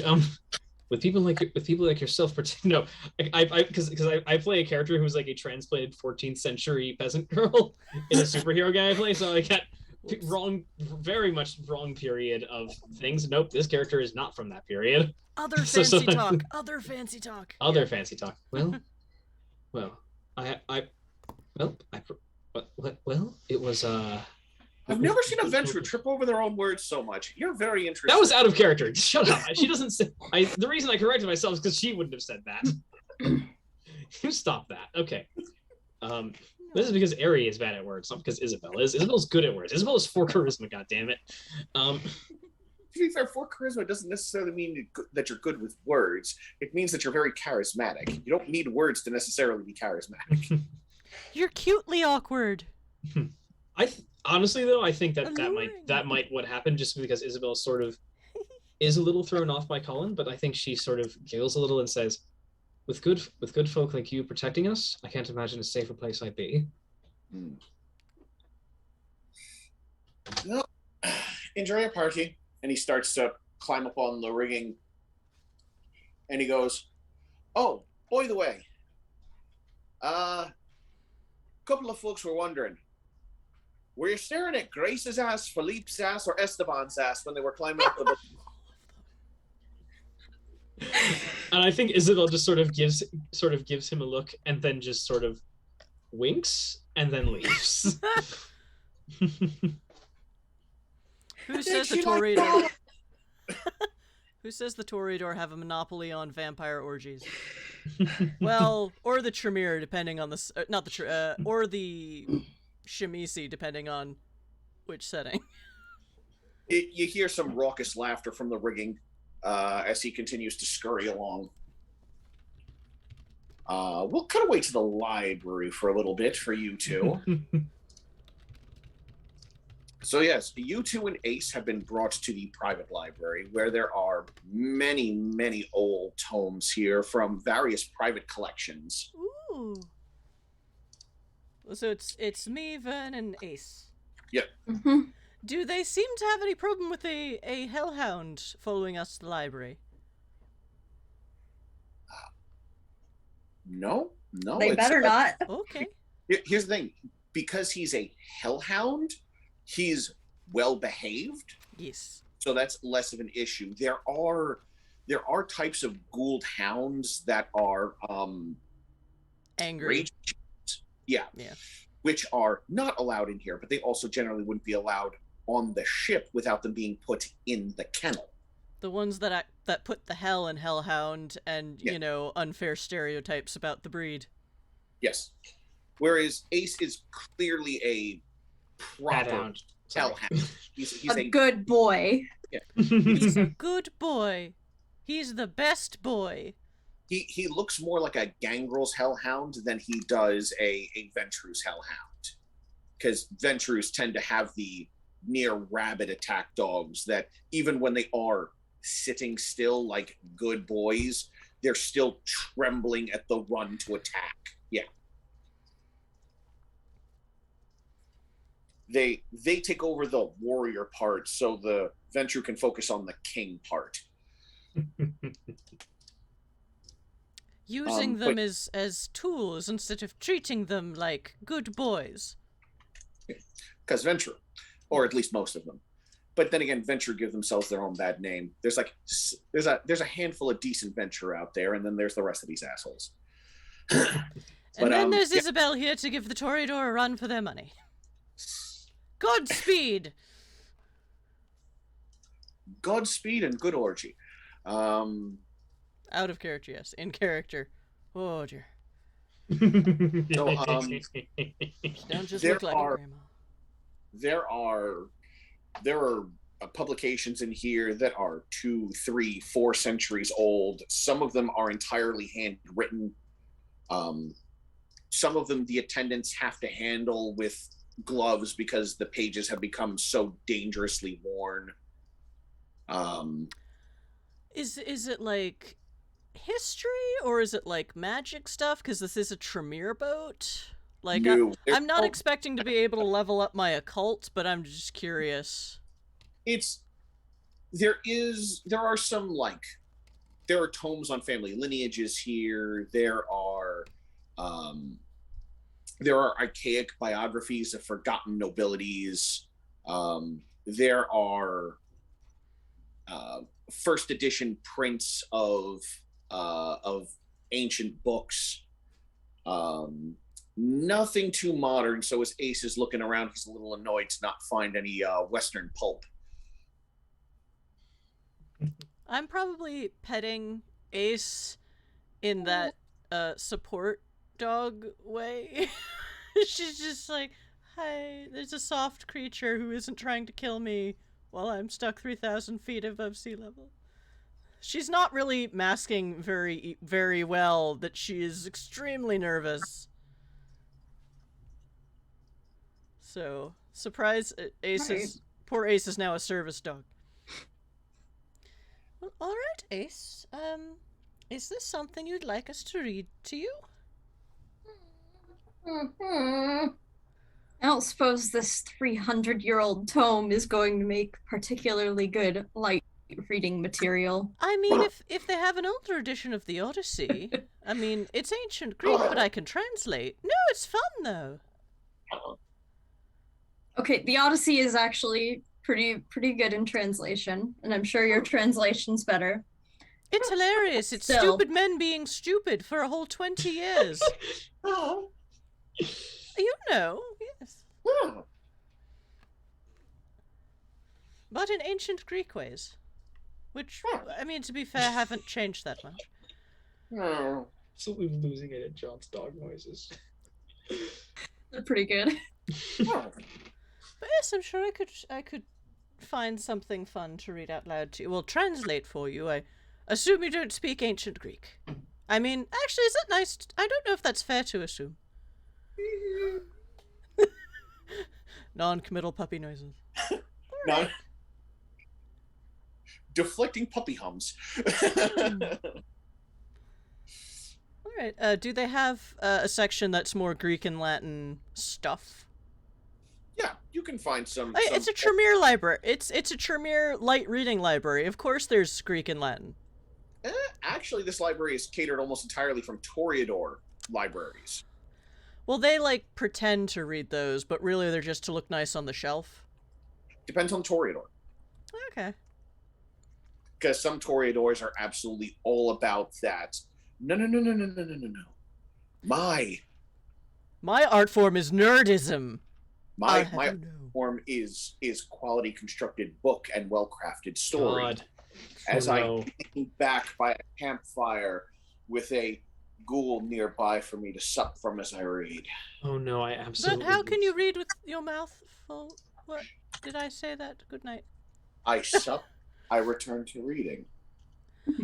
I sup, I return to reading. Oh, goodness. Then I had correspondence with a Shimise and found out I can just run a tube from their neck into my mouth. Oh, God. I did not sign up for the debauchery. Anyway. Don't worry, totally different Toreador who you're not going to meet because he doesn't exist yet. Anyway, alright, let me see if I can find a nice copy of the Odyssey. Translated or otherwise, because I can translate. You find a couple of different prints of the Odyssey. Two of them are handwritten. One of them is a first edition print from one of the earliest printing presses. Ooh. So it's a proper early ancient tome for as far as printing is concerned by machine. You can still see some of the soft indenting to the page where the actual metal typeface letters were slid in order to press down. Yeah, with her Auspix habits, she totally like, ooh, but she's like, oh, but she wants a reading copy. So is there anything a bit less precious? Precious and lovely. You can read from any of these. It's the attendants that will handle them to ensure that they are not damaged, because they have been specially trained to handle these books. So they can easily open and flip the pages for you with no issue. Are you sure you'll be all right to do that while I read an epic tale of heroism to a hellhound? In order to prevent any excess saliva that comes from the speech getting onto the books, we will place a glass plate in front of it, but it won't interfere with your ability to read. Ace, they mean mine, not yours. Oh, well. Okay. I didn't... Do I? Probably do. Just, like, shrug next to Ace. Vern is like, I don't know what's happening. Oh. I mean, ultimately, she is a Malkavian, so they're just sort of like, okay. The weird Victorian lady wants to read to a Mastiff, and I'm sure they've seen weirder. Yeah, and then their Nosferatu friend. So, Nosferatu card as far as they know. Unfortunately, I just remembered I have a performance of 0. So, what probably happens is... It's very monotone reading. Well, no, it's that she'll start reading it, and then she'll get to a part where it's funny for her, because, well, the translation says this, but in original Greek, it's actually a pun, etc., and then start doing the footnotes on the side that you usually skip over, and... So, yeah, so it's like reading it's like reading, Good Omens. Where it's like, now there's a half-page footnote. Excuse me. And yeah. Okay, but those are actually really funny. Those are great, though. They're fantastic. They're so good. They are the hallmark of Terry Pratchett humor, and they're always the best. Yes, but at some point when you get off on the rambling tangent, I'm gonna lean over to Ace and be like, "Yeah, I could never get a hold of ancient Greek either." When you lean over to tell Ace this, you realize he's already curled up and started napping. Cherise has not noticed. Because she's actually finally enjoying herself and calming down because she's nerding out on ancient... on an old Greek translation... Greek printing. I'm just gonna sit back and enjoy the nerd show of nerdiness, because at least I'm not getting... sideways glances and disapproval from those assholes in the other room. And I'm sure the ghouls have been specially trained to not look bored. If anything, they're like, oh, yes, another one's driven the ghoul to sleep. All right. Just keep petting Ace. You know, the Malkavian's stable. Let's just leave her in her little weird world. The two attendants that are currently helping you, moving the pages, holding the book, adjusting as necessary. Another one that comes over to you at some point, Vernon goes, is there something we can get for you, sir? No. I came to read with the Hellhound, actually, so just trying to stay out of the way. Very well. Enjoy. Thank you. And resumes organizing and tending to the tomes upon the shelves.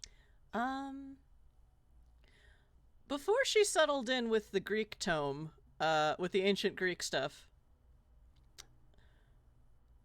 she's geeking out over Greek. Did there happen to be any tomes around about the cult of Mithras or that genealogy? Given that this is a Toreador library, not a Venture one. Because she'll look at that later, but I'll make the roll now. Make me a Wits investigation check. Because she probably was looking for that, but then decided, I need some light reading, so I'm going to pick up untranslated Greek epics. What was it? Wits investigation? As I stretch the leg, getting myself off camera. Wits investigation.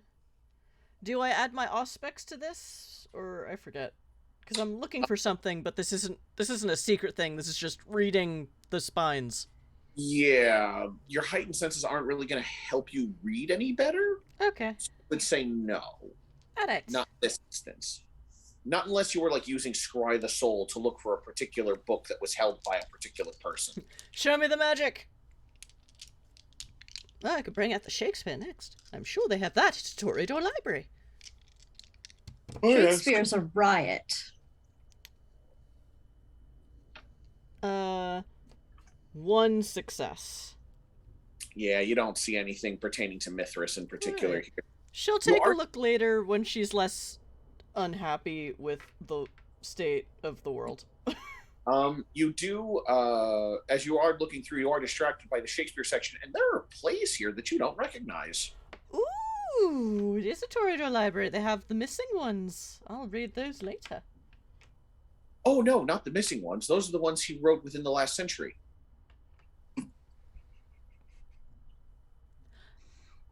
Okay. Yes, I will definitely... Okay. But were you not aware he was turned into a Toreador? I was not aware, but it does make sense. So to repeat myself, Shakespeare's a riot. No, that would be a Bruja. God damn it. I walked right into that one, didn't I? Oh, god damn it. Charisse will say that without any trace of irony or humor. She says, yes? Oh no, that's what the Bruja do.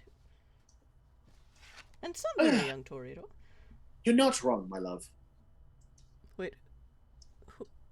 Who said that? Oh, Brain Voice said that? Your husband in the back of your head. Oh. I say in the back of my head. Well, I did just find out Mithras is real, so I'm just rolling with it, as the young people say. I don't think they actually wind up saying that for another 30, 40 years, my love. Yes, you're right. All right. Well, it's a good thing I didn't say this out loud. And I go back to my geek Greek spiral to distract myself from circumstances. Yeah. Probably anything else could happen in this room right now, and Charisse would not notice. Vern, you are distracted by the sound of gunfire. Charisse is not. No. I was like, hello? Not on this airship. No. It would end very poorly, because you've seen the external security. You've not yet seen the internal security. Mm-mm. Well, I mean, Isabel's seen external and internal of some of the security. Well, to be fair, she hasn't seen the internal of the security yet. Just the Not under yet. security. Anyway, You've where seen am I? You've seen one of the other layers of security. You've not yet seen inside security. Well, I'm sure we can't see them because, well, that's how it works. I mean, it depends on the orifice and what you're doing. Wait, what? Mm-hmm. Back to Homer. Right. So, you are reading, Ace is napping, Vern is petting. Let's move ourselves back to good old Bart Killian. It is at this point you realize that you've lost sight of Isabel since you went off to have a potential business discussion.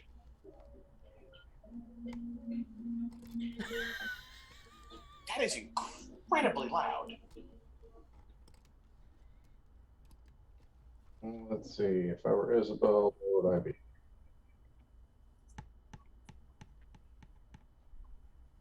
No, that would make sense and be useful. That would be helpful. That would be useful. I will go check the kind passenger compartment and see if she's in there. I'm sorry, you're going to check the what?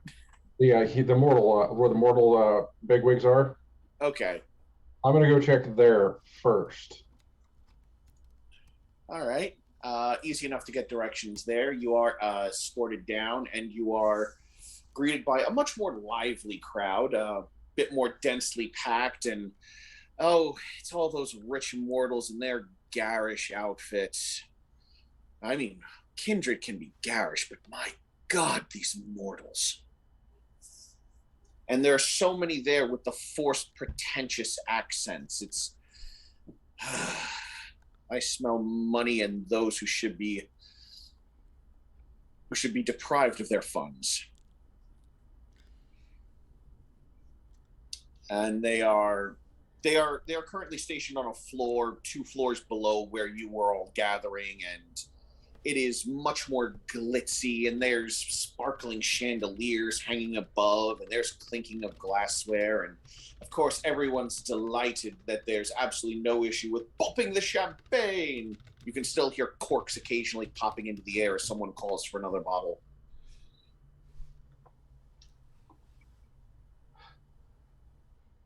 Scanning the crowd. I'll probably spend some time in here looking for Isabel to make sure she hasn't done anything stupid. All right. In that case, you are looking here. Make me a wits awareness check, please. See if you spot her in the crowd. I have dice. Oh, I have 2 of those dice. I have wits. I don't have awareness. Okay, so I have 1 success. Yeah, you don't see her anywhere.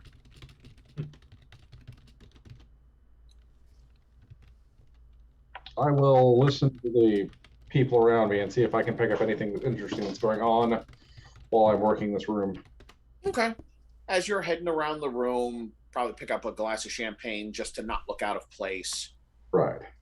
You hear people talk about, oh, how marvelous it is traveling amongst the air, dancing with angels almost. Ah, yes, this will become the way to travel in the future, my love. Perhaps we should see about building our own competing business with them. Oh, yes. I mean, after all, if these no-name Europeans could do it, of course we here in the Americas with our industrial might would be able to far surpass them. various other individuals who are from Europe who are on their way back. So what languages can Bart speak? English, probably Gaelic. Okay, so just English and Gaelic? Yeah. Okay. You don't recognize what some of the folks are saying, but there is a tinge of annoyance to some of them as they're speaking to others in, be it French or Spanish or Italian. When they speak, there's definitely a hint of annoyance at something. Can I get a vibe check to see if I can figure out what they're mad about? Sure. That would be as I double check here. Insight? Yeah. Trying to get a read on them. We'll call this charisma insight. Oh, okay. I've got those numbers. Wait, insight? Yeah, Middle row, third one down. Oh, I have 2 dots in it. Well then. oh, you.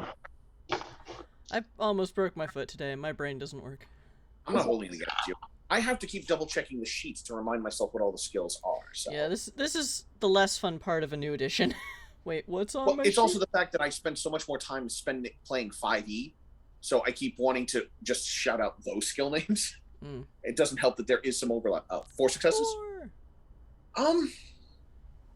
Like you're able to pick out a word or two here or there. You get the impression that maybe the annoyance here is the fact that they have to transfer again from London, and that those that are on here would maybe have preferred to just go straight back to Spain or France or Italy or Portugal or anywhere but England. I mean, I, as an upstanding Irish person, completely agree with the stance that England can burn. Like, whenever we catch fire, we'll set the place to a match. You might want to talk to on the balloon. I will, while we're talking, I will sort of ingratiate myself with those folks and say, you know, if you want to avoid stops like this in the future, you should probably see about investing so you can get stations built in your home countries. Okay. So you're trying to manipulate them into being investors to make yourself look like a more worthwhile business partner for the cartel then? Absolutely. I'm here. Fantastic. In that case, make me a... What would this be? Would this be leadership or persuasion? No, we'll call it persuasion. We'll call this manipulation persuasion. Can I activate my level 1 presence? What Aww. did presence do? I have awe. It gives me a bonus on all of my social things, if I remember correctly. Let me check again real quick to make sure I'm not hallucinating. Let me see. Level 1, awe. Add the presence rating to any skill roll involving persuasion or performance, as well as other charisma-related rolls at the storyteller's discretion. Anyone aware that they're being affected can resist with a corresponding composure intelligence versus the user's manipulation presence. Yeah, fuck it. Use your presence. So, manipulation, persuasion, plus presence. Check my dice pool again real quick. Okay, so 2 for that. Relation. 2 dots in persuasion. Cool, 7 dice for me. I'm actually somewhat decent at this. Don't forget, you can pull from the pool if you want to increase your chances.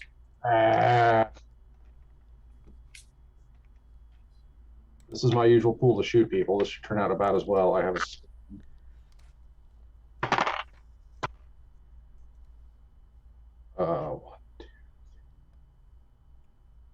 I have 6 successes. Okay. With 6 successes, you're able to win over a few of the other folks present who don't speak, who weren't speaking English before, but you managed to figure out what they were complaining about. And those that are able to speak English relatively well, or have someone who can translate for them, whispering back into their ear, are they turn and they show a measure of intrigue at this. They weren't aware that the Night Flyer organization was accepting new money coming in. Would you be interested in telling us more, sir? I would be more than happy. The successes you get from them. Say that again? I said, would you be interested in telling us more, sir, is the general consensus you get from the various individuals? I would be more than happy to be your point of contact for the Night Flyer organization and keep you apprised of all of their comings and goings and their dealings in your home countries.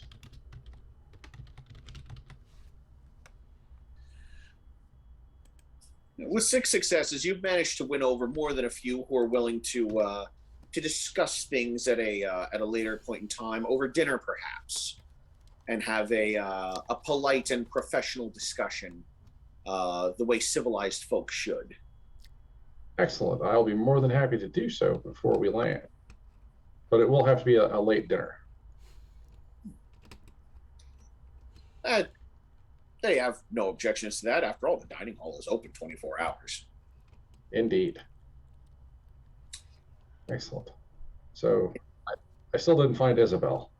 You have not yet found Isabel, no. Wait, what did I come down here to do? Oh, shoot. Isabel. Yes? You said you were going to go mingle amongst the mortals for a while. Mm-hmm. So you eventually get directions from one of the attendants to find your way down into the mortal hall, where, again, there are many, many ghouls wandering about doing their thing. And there, dead in the middle, holding a lively conversation with many people in well-to-do and dressed in ornamentation of all ostentatious kinds, is your good friend, Bart Killian, apparently slaying it on the floor, absolutely enrapturing these people in whatever it is he happens to be talking about. Art, you are still so involved, you have not yet noticed Isabel entering the room yet.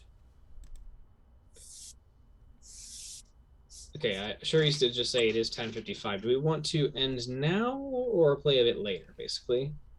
I mean, I was going to run this another 5-10 minutes and then call it a night. Okay. I was just going to sort of like wrap this up.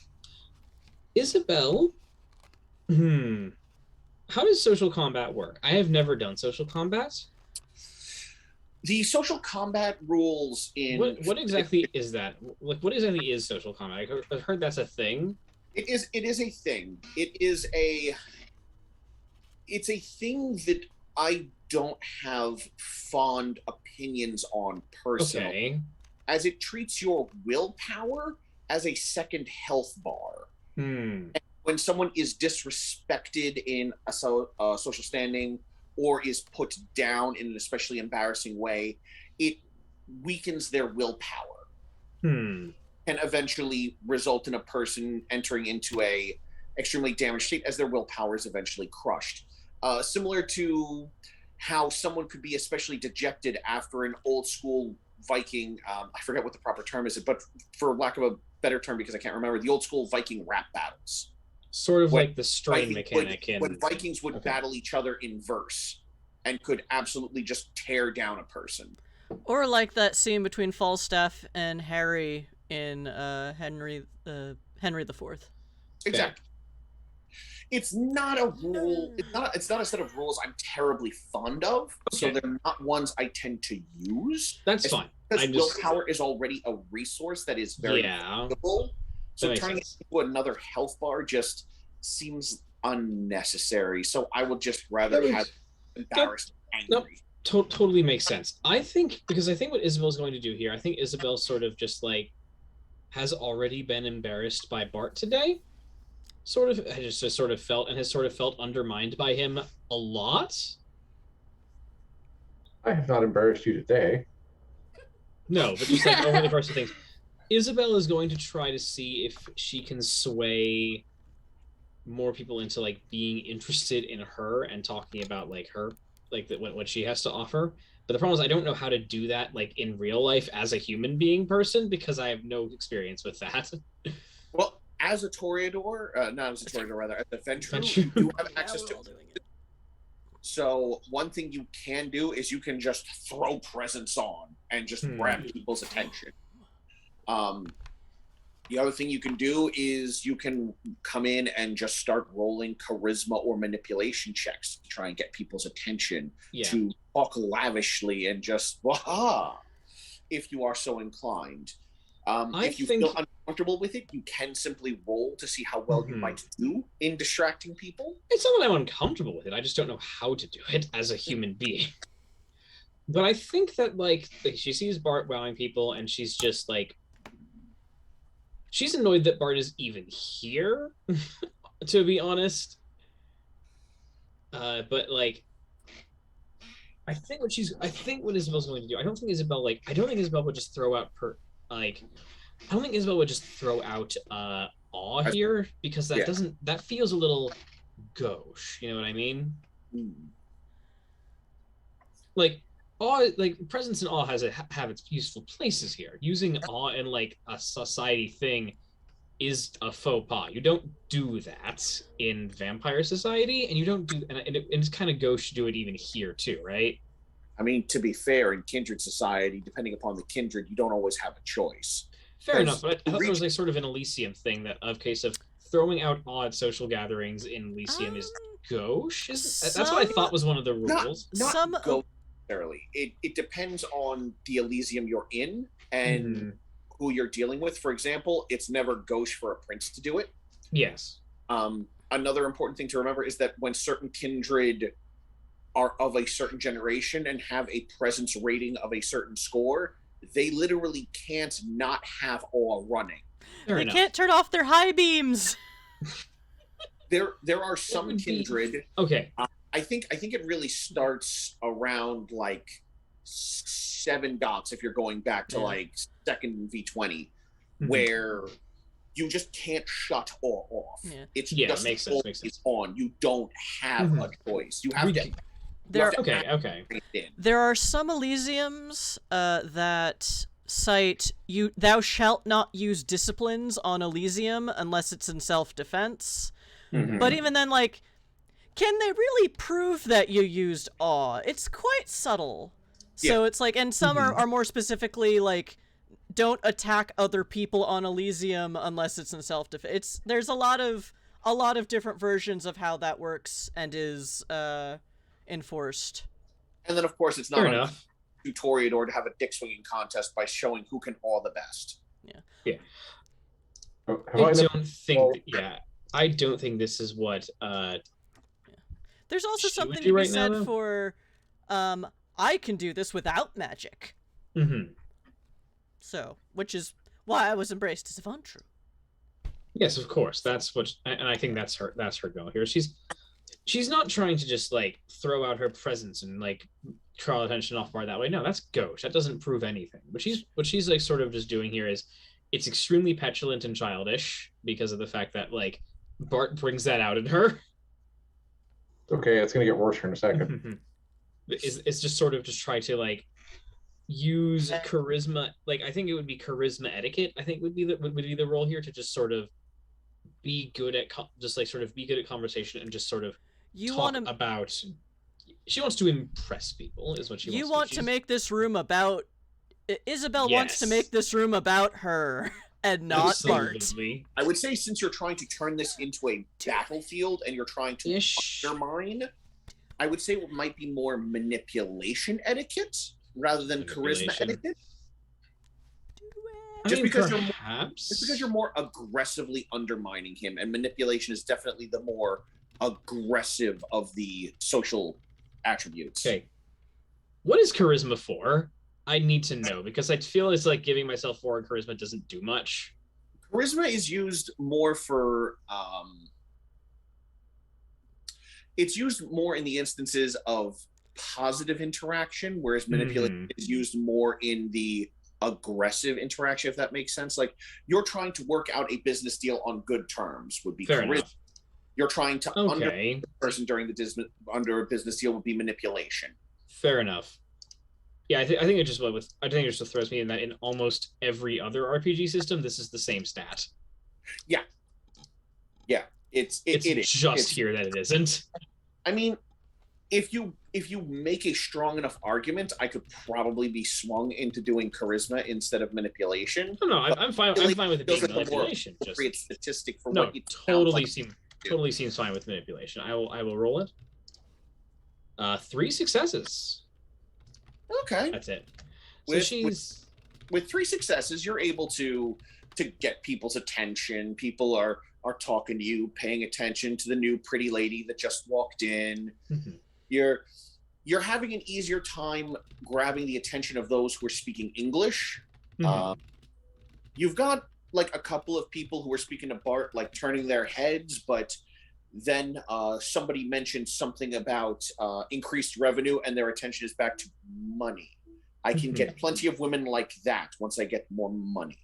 And Isabel, that is an in for Isabel. Can I, because Isabel, I can actually, because I think Isabel actually can like use that as an in there because Isabel is. I know about really money. Fucking actually is because I think Isabel. This is where Isabel like code switches and like is talking like with this person and it's like immediately code switches from like from correct like a charismatic like charming young lady into business.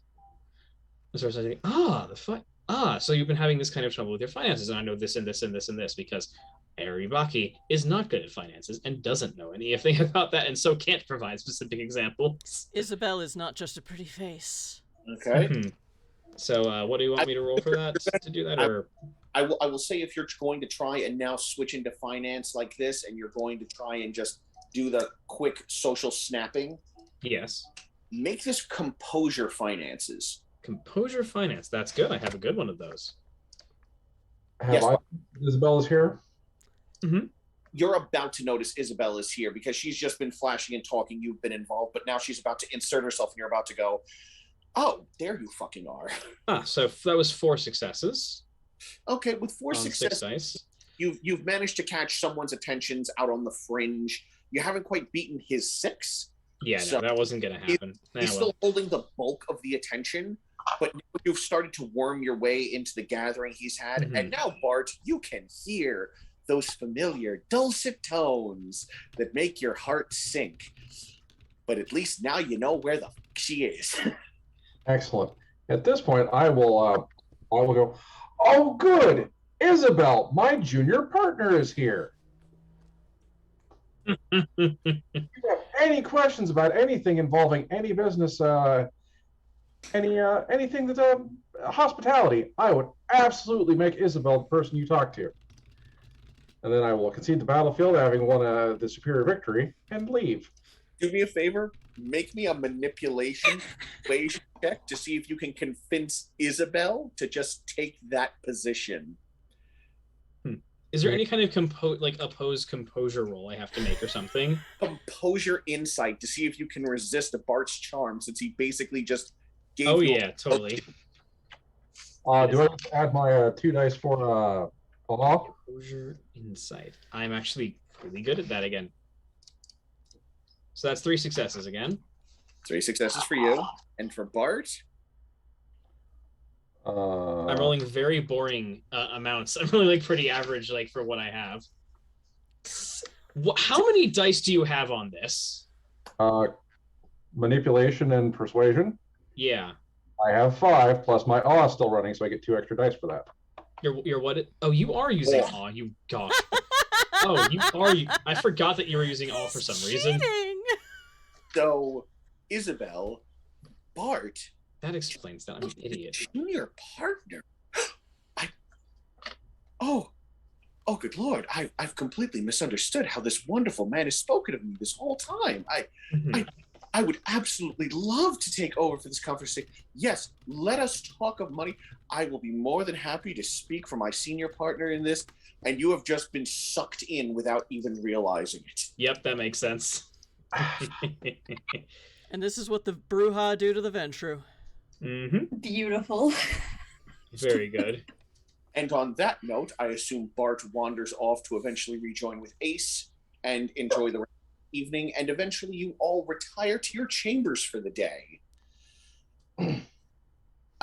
Depending upon when you get in, how close to day it is, the timer goes off and the gears start to bring down the guards over the windows, completely obscuring you from natural light, but you still have actual artificial light that you can turn on to illuminate if you feel the inclination.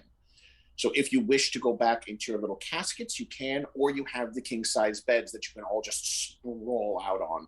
Not that it really matters. Once you're dead, you don't feel the comfort, but, laying down in and waking up in can be significantly more comfortable. I think I'm going to sleep in the casket. I'll For sleep. tonight, but there's 3 weeks. I have 3 weeks to get used to this. Charisse takes a nap in a casket. Anyone else going to use the beds or sleep in the caskets, just out of curiosity? Vern flops on the bed, just all the way out, take over the entire thing. Ace and I are sleeping in a bed. Charisse is on a Tremere airship. She's not ready to chill out yet. Isabel says some charming things to the last things. Heads towards the bed. Heads towards bed and has this murder junior. And I feel like as a Vondru, she recognizes that. Oh, that's what that was. God damn it! Hey, it's still a promotion from tenant. True. I think Isabel got played. Isabel knows she got played, but this is not the worst. This has been worse. Oh, don't worry, it'll get worse. Now the long game begins. Mm-hmm. Well, thank you all for joining us. I hope you all had fun watching our shenanigans and watching us get derailed. I hope my players had a fine time and enjoyed themselves in the beginning of their lengthy roleplay vacation. There are no rails on an airship. There are. Oh, not underneath. So, I hope everyone had fun. I hope you all will come back the next time we join. And again, thank you all for coming out. It's much appreciated. And if you're watching us on YouTube, I appreciate your time here as well. Continue to support the folks on Magic Fish Radio. They're good folk and they make good content. Not just saying that because I make some of the content, because I think my content is subpar, but that's just me. Don't undersell yourself. I'll see you guys later. Okay. Well, we do outros. Oh. Right, yes. Forgot about that. We can start with you, Ari, if you want to bounce. Because I know you have a busy day tomorrow. Yep, hi, so I'm Ari. You can find me pretty much not much online. Nice to be here. Have a great day, everybody. Woo! I'm looking for someone to raid, so someone else go next. Zardoz, you're next. I'm Zardoz. I play Bart Killian. I run a role-playing game publishing company on the side. You can find me on Twitter at WatsonFutureDoctor. I don't know much. I'm just enjoying messing with Isabel for right now. Diadrakis. I'm Drakus. I've been playing Vern. You can find me on various social media as actual Drakus, just like I am in chat here, mostly on Discord. And I'm here on Saturdays as well for our Exit to Eden game, which I'm sure Chris will talk about more. But yeah, I had fun tonight. I have fun on Saturdays, so thanks for joining and join us again in the future. The nice thing about gaming on Tuesdays is there's more raid potential to look at. Next! You're next. Oh, I'm next? Oh, okay. Yeah. Oh, yeah, everyone else said things. Okay, I'm at Ms. Chrysala and also Magic Fish Radio, and I am the angry Kermit of this chat. We lost John, too? Mm-hmm. Okay, well, it's late. And now my screen is all messed up. Thanks, friends. Aww. Anyway, I'm the angry Kermit of this channel. We are still working out. We may not have a game this Saturday because scheduling and holidays. Oh, there's John. I was wondering where you went. Apologies, my iPad died because the cable became the charging cable came unattached and I didn't realize. Alright. So yes, I run Exit to Eden on some Saturdays. I am trying to get more indie GMs to run one-shots on our channel. If you're an indie GM or an indie game developer or something and want to promote your game on our channel in a one-shot, join our Discord and talk to us about it, because I am looking for more of that kind of thing, because I missed Gen Con this year. And given the current state of the world, I am no longer as sure I can go to Gen Con next year. So I need my new games fix. Please help me. Although maybe not for this weekend, because that's kind of short notice. But I mean, check us out on the Discord. And yeah, that's what we do. Bottom line, join our Discord. I can't speak in sentences right now. They have a COVID treatment pill. It's a long story that I won't get into now. But Spoonie Life. Yes, I know this. But thank you. Talked about that on the Discord. You're on the Discord, Fadier. Alright, wait, no, that's not the... I am trying to remember how raids work, sorry. /raid. That sounds correct. The fun thing about raiding gaming on Tuesday nights is there's way more channels to raid, and now my brain is swimming. We are going to raid We Are Nerds, the Nerdsmith channel, who I started watching a bit last week and have a very fun D&D game, a very fun series of games on their channel. And also like doing lots of diversity casting, and it's fun. And I'm like, yay! Let's be friends. Alright, so get ready to raid We Are Nerdsmith. So yeah, until we see you next time, get on the Discord to find out when that is, because I'm still not sure. Until then, until we see you again, and maybe I don't have a broken foot, take care of yourselves, take care of each other, and please avoid household injuries better than I did today. Bye!